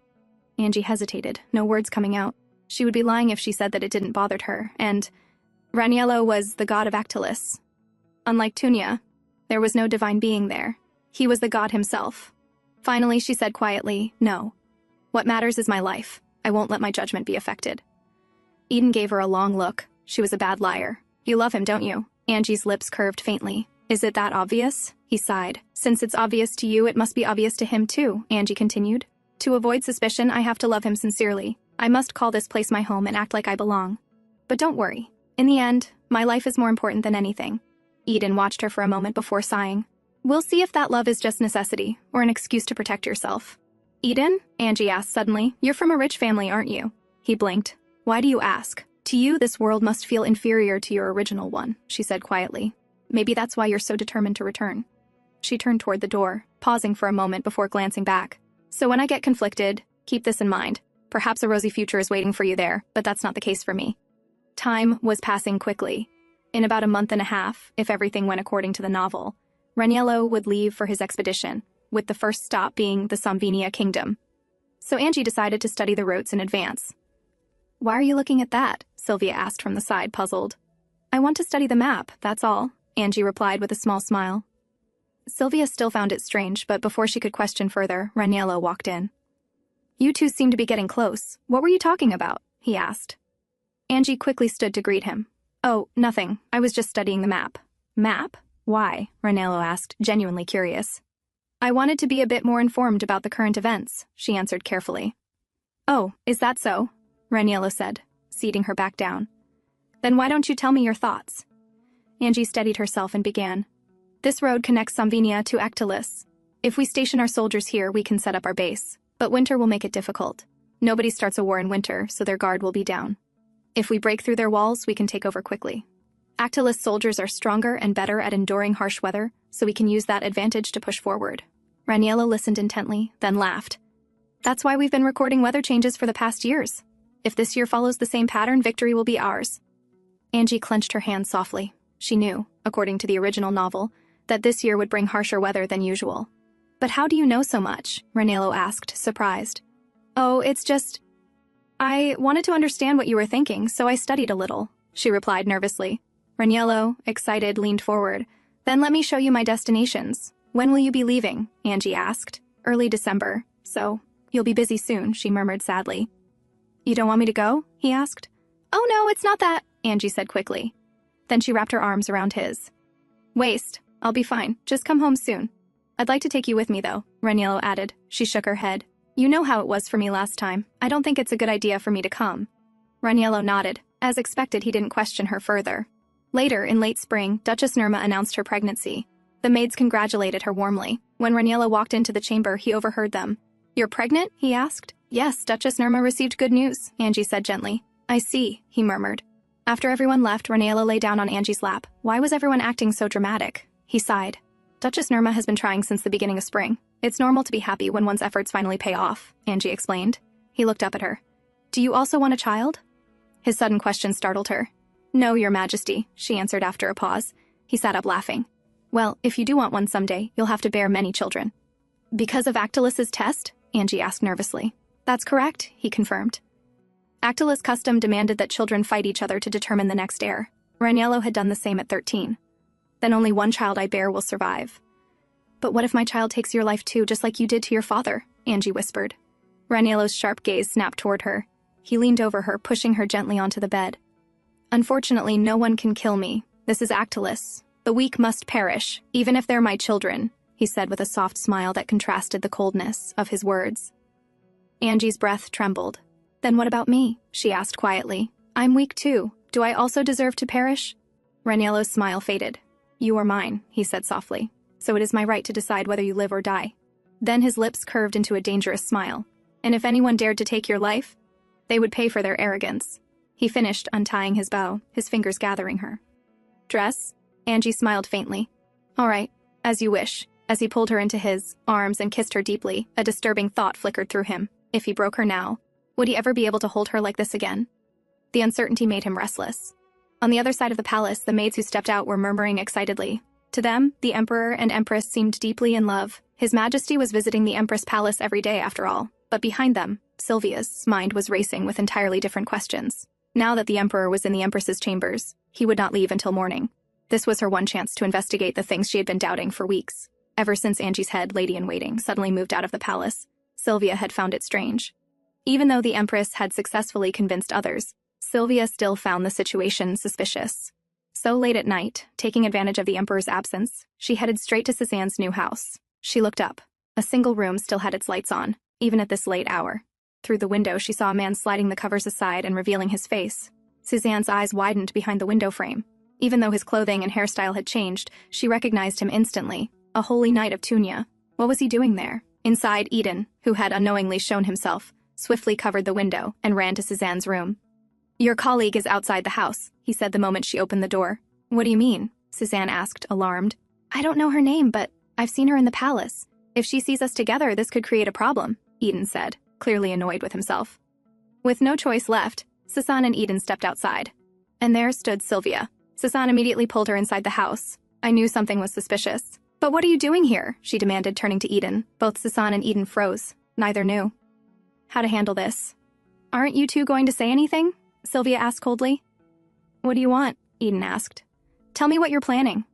Eden rubbed the back of his neck. We're not planning anything. Then why are you here? Sylvia pressed. I was exiled. I just happened to find a job here. Sylvia grabbed him by the collar before he could finish. Don't lie to me. Her glare was fierce. Eden's brows furrowed. This woman had an unexpectedly strong presence for a palace maid. Suzanne tried to calm the situation, but things had already spiraled too far. Fine, Sylvia said at last. Then I'll reveal my intent first, so you can understand. She inhaled sharply and lowered her voice. Whatever Her Majesty is planning, I don't intend to stop her. Her tone darkened. In fact, I despise the Emperor. Everything he does for a moment of amusement becomes a tragedy for others. So I'm telling you clearly I am on your side. I will do anything for Her Majesty. Because right now, she is the only one who can push him into hell. Suzanne trembled at the conviction in her voice. But the Empress loves the Emperor, Eden argued. Sylvia laughed, sharp and bitter. She can't love him. She might be attracted to him, but seducing him is the only way to survive. But wouldn't the Emperor notice if she was acting? Eden asked. Not right now, Sylvia replied. He's head over heels for her. It's difficult for him to doubt anything she says. Eden sighed deeply. Fine. I'll be honest with you then. Hey, are you sure? Suzanne whispered, panicked. But Eden had already made up his mind. The Empress and I are planning to leave Actilus. Sylvia's eyes narrowed. And after you leave, Eden's gaze sharpened. We will kill the Emperor. If their plan succeeded, the emperor would die at the hands of the woman he loved. Then they would simply return to where they came from. The plan was simple, brutally simple. Back at the palace, Angie was curled up peacefully in her husband's arms. "Your Majesty," she whispered softly, "while you're away on your expedition, may I leave the capital for a while?" "Why?" Raniello asked. "When you're not here, no one will be on my side when I have nightmares. I'd rather go somewhere quiet for fresh air, but I promise I won't go far." "Is there a place you have in mind?" he asked. "Yes, the country of Docino." Angie sat up a little, eyes brightening. "And I believe the countess there will treat me kindly." Her voice was smooth, so gentle and sweet that no man could deny her in that moment. "Aren't you sweet as candy?" Raniello murmured, leaning closer. "So sweet I keep wanting to give you everything." She sank back onto the bed, teasing. "But what if I melt and disappear?" Raniello hovered over her with a soft smirk. "That's fine," he whispered. "If you melt, I'll melt with you." The next day, Raniello sat in his chamber, attending his meeting, though his mind kept drifting back to his empress. "What would your majesty like to do?" one of the ministers asked. Raniello blinked back to the present. "The expedition will proceed as planned. No changes," he ordered. With that, the meeting concluded. As the officials filed out, his eyes landed on a man he couldn't immediately place. A crease formed on his brow. Who was that again? Then it hit him. Angie had told him about Duchess Nirma's pregnancy. This must be her husband, Duke Nirma. "I heard your wife is pregnant," Raniello said suddenly. Duke Nirma stiffened, startled by being personally addressed by the emperor, but he quickly bowed.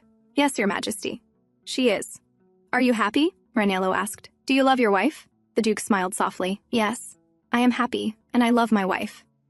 Raniello leaned forward, curious. "And how do you know that you love her?" Duke Nirma answered carefully.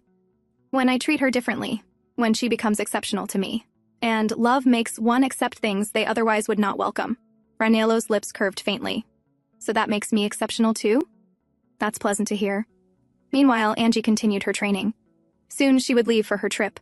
As she adjusted her stance, she felt arms wrap around her from behind. "You shoot quite well now," Raniello murmured. Angie jumped slightly. "Your Majesty, when did you—" But before she finished, Raniello tilted her chin and claimed her lips in a sudden kiss. "You're going to Docino, right?"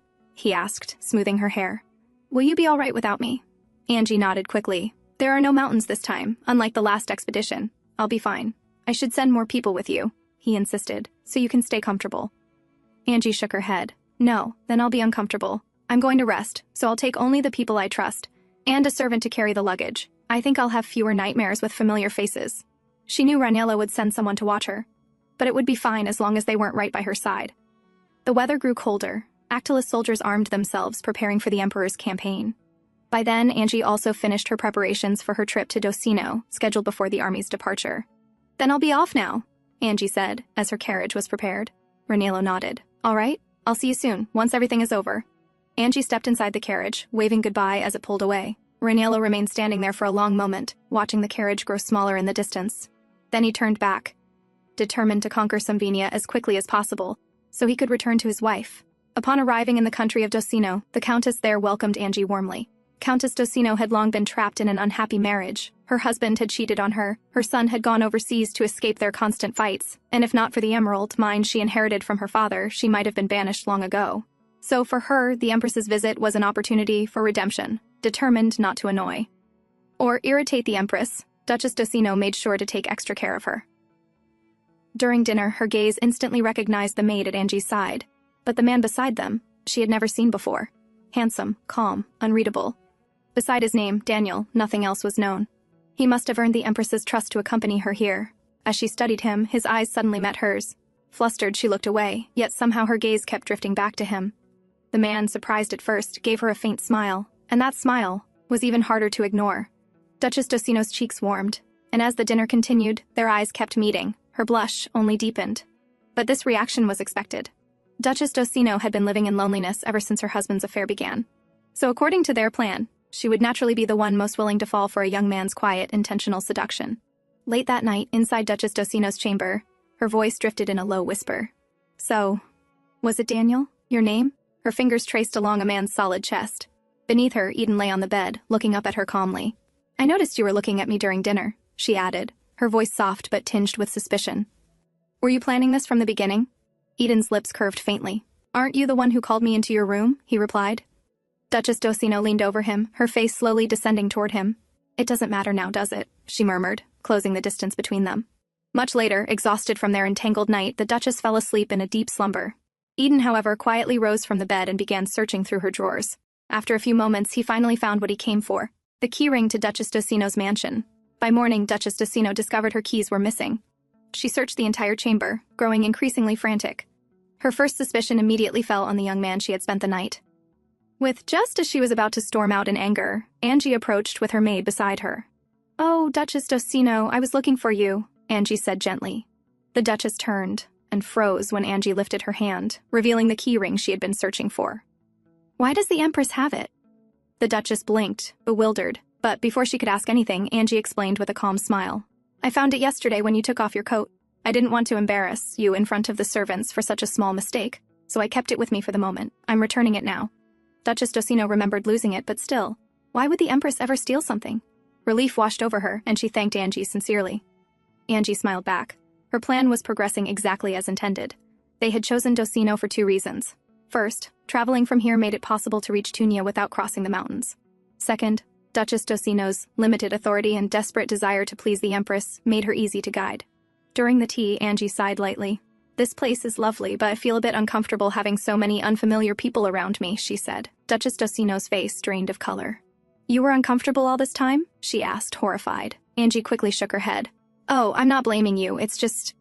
I prefer some solitude, being surrounded by only a few people I trust."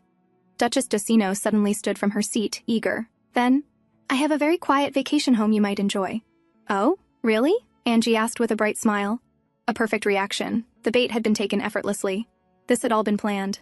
Thanks to Cézanne and Eden's advanced research, they knew everything about the vacation home. All they needed was for Duchess Docino to offer it herself. After expressing her gratitude, Angie set out with the Duchess, and soon they arrived. The vacation home was secluded, close to the border, far from citizens, and perfect for their purposes. "I hope you enjoy your stay," Duchess Docino said, pleased that her property was useful to the Empress. "Yes, thanks to you," Angie replied softly. Then, with a gentle smile, she added, "You can leave the keys with me." Duchess Docino blinked. "Pardon?" Angie tilted her head. "Didn't I say I needed time with only the people I trust? I hope you understand." The Duchess looked at her, helpless. What choice did she have? No one refuses the Empress. Slowly, she nodded. Angie's smile curved, so strikingly similar to her husband's that it sent a chill through the Duchess. "Thank you for your understanding." As everyone finally left, Sylvia closed the door behind her. "It's finally just the 4 of us," she said, almost looking pleased with herself. Angie glanced at her. Sylvia really did seem to be enjoying this. When Eden insisted on including Sylvia in their plan, Angie had hesitated. But Sylvia's resentment toward the Emperor was genuine, so Angie chose to trust her. "Okay, let's rest for a bit," Eden advised, and the group exhaled in relief. Angie slumped back onto the sofa, finally able to drop her Empress facade. Now that she thought about it, she was never meant for this role. Once they left this place, the next part of their plan required convincing Serafina, something Eden would have been better suited for. But because he was exiled for having impure thoughts about the Saintess, Angie would have to do it herself. Back at the Actilus mansion, Raniello arrived at the Empress's palace again, just as he had every day. The maids whispered behind him, "The Empress isn't here." "But he still comes and sleeps here every night, right?"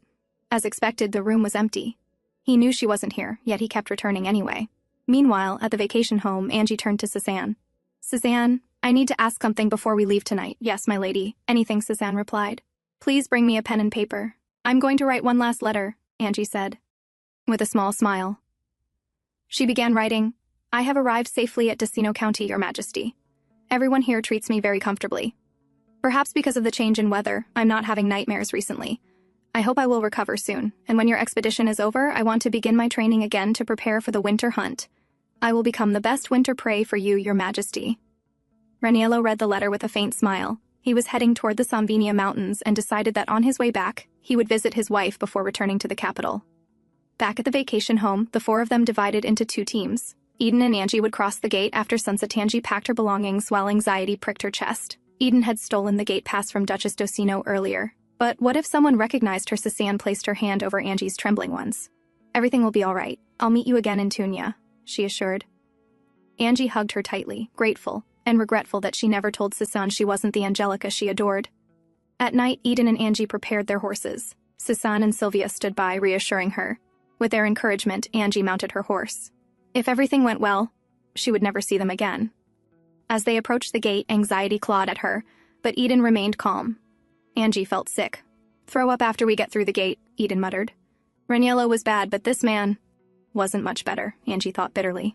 Ahead stood 8 guards, 4 inside, 4 outside. No matter how much she trained, even with a holy knight beside her, fighting 8 head-on was impossible. "Show your pass and identify yourselves," the guard demanded. Eden handed over the stolen pass and introduced himself as someone from the south, traveling north to fetch his mother. The guard pointed at Angie. "And her?" "She's my wife," Eden replied confidently. Behind him, Angie trembled, praying silently. "What's your occupation?" the guard pressed. "I'm a merchant," Eden said. The guard scoffed. "Do I look like a fool? What kind of merchant talks like that? Are you criminals?"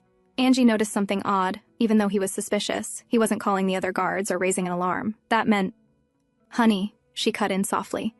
"These gentlemen are working hard to protect us at such a late hour. Why not show them some respect?" The guard chuckled. "Your wife's smarter than you." Understanding her hint, Eden offered Angie's gold bracelet. "Thank you for your dedication." The guard inspected it, confirmed it was real, and stepped aside. The gate opened. Eden and Angie passed through, free at last. Tears streamed down Angie's face. After days of struggling to survive, she was finally free. Eden turned back, but Angie shouted, "Don't look back, let's just keep going!" And so, they rode farther and farther from Actilus, toward freedom. At Docino's vacation home, a sharp knock echoed at the door. Cézanne opened it just enough to see a man from the Docino mansion peering inside. "Is the Empress here?" he asked, trying to look past her shoulder. "You're not allowed to see her. Just deliver whatever you brought and leave," Cézanne replied coldly before shutting the door right in his face. The man blinked, stunned. What an arrogant maid, he thought bitterly as he walked away. Inside, Cézanne finally exhaled in relief. "What did he say?" Sylvia asked. "He was asking about the Empress," Cézanne answered. Sylvia nodded. "That's actually good.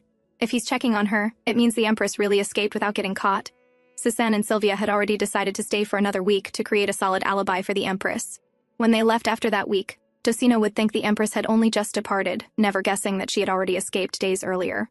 Cézanne also recalled how the Empress had urged them to run away for their own safety, but the maids had their own plan. Meanwhile, on the road, Eden and Angie took a short rest. "From now on, we should conserve our energy," Eden advised. "But what about your exile?" Angie asked, curious. "A lot of time has passed. It shouldn't be too difficult, now," Eden said calmly. "I wonder what Serafina will think," Angie murmured. "Don't dwell on Serafina," Eden warned. "The more you care, the harder it will be to use her when the time comes. And don't think about the Emperor either, especially if you're still fond of him." Angie hesitated, then whispered, more to herself than him, "I won't regret what I did. It can still hurt," Eden replied quietly. "Whether you regret it or not." Angie didn't answer. He was right. Her heart still pounded whenever she thought of him. Night deepened. They lit a fire. Suddenly, Angie stiffened at a faint sound. "Grab your sword," she whispered, already raising her bow. Before Eden could react, 3 bandits burst from the darkness. Angie spun, loosing an arrow, striking one immediately. The man fell with a scream. The remaining 2 cursed her and charged. Eden engaged one, and the other lunged for him. Angie shot again, but the attacker managed to graze Eden's arm with his blade. Later, Angie wrapped bandages around Eden's wounded hand. "How did you notice them?" Eden asked. "I've become sensitive after living in Actilus for so long," she replied. Eden stood. "We should move. Let's get to Tunia as fast as possible." Angie nodded and followed him. The dead bodies on the ground no longer frightened her, but she still feared the nightmares they might bring. Back at the Docino mansion, the Countess read a letter from the Empress. The Empress claimed she was too ill to receive visitors and didn't want the Countess to see her in such a poor state. Countess Docino felt anxious. She wanted to tell the Empress it didn't matter, but what if her reply offended her? In the end, she decided to wait a week before asking to meet her again. Meanwhile, Cézanne and Sylvia executed their escape plan. They first exchanged the Empress's jewelry for cash, though they had the gate pass Eden had given them. They chose instead to escape through a resident-only secret passage. This way, even if Actilus soldiers chased after them, their trail would lead nowhere near the Empress's path. Far away, on the expedition trail, Raniello jolted awake from a dream. In it, Angie had whispered, "I love you, Your Majesty," with a smile. He sat up abruptly. He had never dreamed anything like that before. But then a cold, dangerous presence loomed behind him. "Forget her," a voice hissed. Raniello's eyes widened. "All you need to remember is blood, war, screams. Show me something entertaining," the voice demanded. Slowly, Raniello's expression twisted, lips curling into a dark grin. He stepped out of his tent. The army marched toward Samvinia. He had been deliberately slowing their journey, letting frustration and bloodlust build. By the time they arrived, they would be ravenous for war. "From the shadows," the voice murmured with satisfaction. Now that the girl is gone, he's obedient again, isn't he? On the other side, Countess Docino, who had just uncovered the truth, arrived at Duchess Nirma's palace in a panic. "We've been fooled," she cried. "They used us." Duchess Nirma blinked, confused. "What are you talking about? They just disappeared. What am I supposed to do now?" Countess Docino murmured, tears rolling down her cheeks. Duchess Nirma grabbed her shoulders firmly. "Calm down and speak clearly. What happened? Is something wrong with the Empress?" "The Empress—" She ran away, Countess Docino whispered, her voice trembling. All color drained from Duchess Nirma's face. "Are you in your right mind?" "I'm telling the truth," the Countess insisted. Duchess Nirma's expression hardened. "Then we need to catch the Empress before the Emperor returns. The milkman discovered it this morning," Countess Docino said, hands shaking. "But I think she's been gone for a while now." Duchess Nirma sighed sharply. She had told this woman to stay by the Empress. But now she had no choice but to act. "Go check your passes," she ordered. "See if anything is missing. And inspect every exit and entry point. I mean every one, even the ones commoners use." Meanwhile, Angie and Eden continued their journey. "I hope it doesn't snow," Eden muttered. "That would be a problem." "It won't," Angie said. "Oh? If you say so, then I suppose it's fine," Eden sighed. Ever since the bandits appeared, Angie's strange instincts had only grown sharper. It was as if she could feel something foreign whispering inside her, and whenever she spoke those words aloud, they turned out to be true. "Head west for 1 hour," a voice murmured in her ear. "I think we should head west for an hour," she told Eden. He stared at her for a moment, then nodded. Every instinct she'd voiced so far had been right. There was no reason to doubt her now. And just as the voice predicted, after an hour they arrived at a small farming hut. It was winter, so it was empty. In summer, farmers probably used it, but now it was the perfect hidden shelter. The voice had led them straight to a safe place for the night. They lit the fireplace and sat down. Eden glanced at her. "Is the smoke not bothering you?" "No, it's fine. Why do you ask?" He shrugged, just trying to make conversation. "To pass time. I didn't know you were the type who enjoyed useless small talk," Angie replied. "Then tell me your name," he said suddenly. Angie stiffened, then slowly answered. "It's Yonji. Choi Yonji." Eden continued staring at her, noting how unenthusiastic she sounded even when revealing her real identity. "You don't seem very fond of your life there," he remarked. "I told you. I didn't exactly have a bright future there," Angie reminded him. Suddenly, he leaned closer. "You were right. I'm rich there," he said quietly. "So, would you be more motivated to go back if I promised to help you?" Angie blinked. "Why suddenly?" "I just thought you'd be more excited about going back," he said. "And less reluctant to leave here. And leave the Emperor." Then Eden lifted his hand, gently cupping her face. "Choi Yonji," he called softly. Angie looked at him. "Yes? Are you sure you'll be all right? If he dies?" Angie froze. She opened her mouth, but nothing came out. "So, is bothering you?" Eden sighed. "Isn't it? Angie hesitated. "I don't know. But I know it won't be easy for me to cope with his death." She admitted it at last. She had thought that eventually it wouldn't matter, that distance would dull everything, but no. The more she tried not to think about him, the clearer his face resurfaced in her memories. Maybe she did have feelings for him, and yet the freedom she felt now was also undeniably real. Ever since leaving Actilis, even her nightmares had stopped. 8 days after leaving the country of Docino, Angie and Eden trudged through the snow-covered paths. The wind bit at their faces, their breaths turning into white clouds. "We're almost there," Eden said, voice strained but firm. "Let's keep going. If we slow down now, the Emperor might retreat." But before Angie could respond, that strange voice whispered behind her ear, soft, cold, too close. "No. He will think the snow might stop soon." Angie swallowed. "Eden, he'll only retreat if things get completely out of control." Eden shot her a sideways look. "Are you saying that because you know him that well?" "No, it's my instinct," Angie said quietly. Eden exhaled. "Lately your instincts have been right, though." Angie tried to take another step, but her legs gave out. She stumbled and collapsed into the snow, breath ragged. "Are you all right?" Eden crouched instantly, grabbing her shoulders. "We're almost there." Angie tried to stand, but her body refused. Her limbs shook violently. Eden's expression hardened. She had reached her limit, and yet they couldn't stay here. If the snow grew any heavier, the path would be buried, with no other choice. He lifted her into his arms. "What are you doing?" Angie gasped, startled. "I want to get back home as soon as possible," Eden said simply, pushing forward through the deepening snow. Step by step, the world around them turned white. And then, finally, the silhouette of a temple appeared through the storm. Eden tightened his grip on her and crossed the last stretch. They pushed open the heavy doors. "It's Eden," he called out. "Your Holiness, I need your help." The Archbishop turned, shock flashing across his face. "What are you doing here? And who is this lady?" Angie forced herself to stand, her voice trembling as she bowed. "I am the Empress of Actilis," she said. "I know this is sudden, but I am fleeing from Actilis." Her knees buckled and she sank to the floor. Please, I came to the God of mercy, grant me shelter, and some food. Only then did the archbishop's eyes widen in recognition. The Empress of Actilus was kneeling before him, pale, shivering, on the verge of collapsing. But as Angie looked up at him, her vision blurred. No matter how hard she tried, she kept seeing a different face. Raniello's face, her husband's face. Was it because she was scared? Or because she still couldn't push away her feelings for him? Her thoughts tangled, spun, and then dissolved into darkness as she finally lost consciousness. When Angie opened her eyes again, she was lying in a room she had never seen before. Warmth, blankets. A faint light flickered on the wall. The door creaked open. A young woman stepped inside carrying a tray of food. She hurried to Angie's side, worry written all over her face. "You're awake. Are you in pain?" she asked softly, leaning closer to check her temperature. Angie stared at her, stunned. Even without anyone saying it, she knew exactly who this woman was. Raniello's destined partner, the Saintess of Tunia. "This is my room," the woman said gently, offering a reassuring smile. Meanwhile, far away, in the snow-buried mountains near the Samvinia border, the blizzard had turned brutal. The soldiers of Actilus were barely holding on. Staying any longer in this weather was madness. Raniello's jaw tightened, years of analyzing winter patterns, yet this time his predictions had failed. "We don't have enough supplies to return the same way," he said, voice low and cold. "We'll stop by Tunia on the way. Retreat, for now." Snow whipped around him as he issued the order.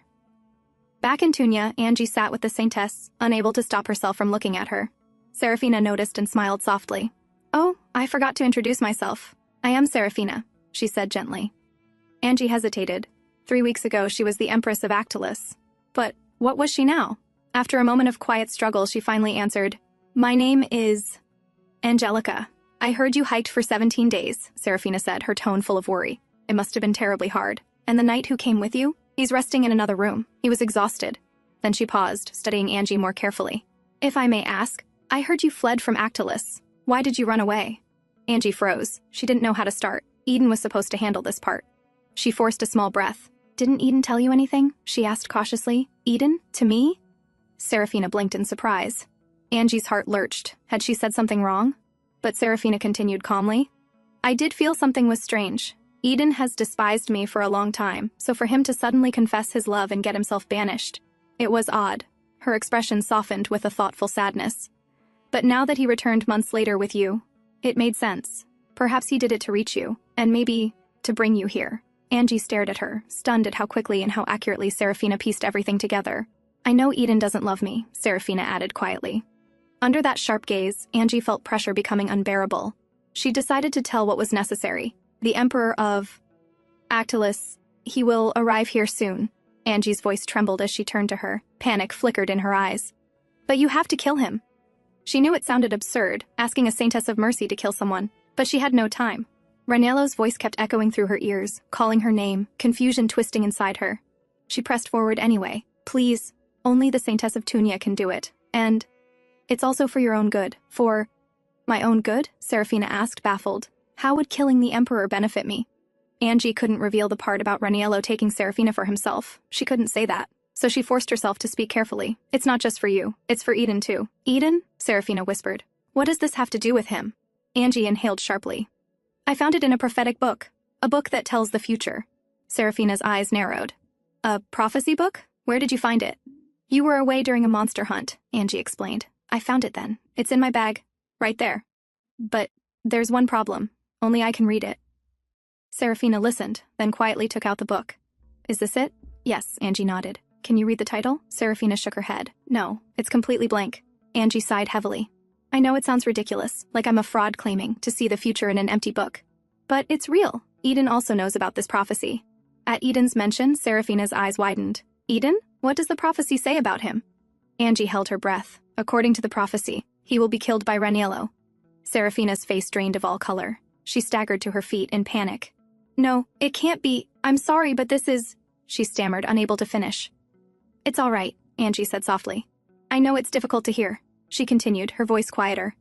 "I didn't mind running away, but Eden wanted to face this. So we came here. The agent of Actilus is fated to die at the hands of the Saintess of Tunia.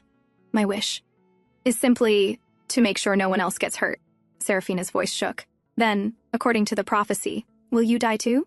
Angie hesitated before answering. "Yes, I'm supposed to die first. I know it sounds absurd and impossible to believe, so don't worry, I understand if you doubt me."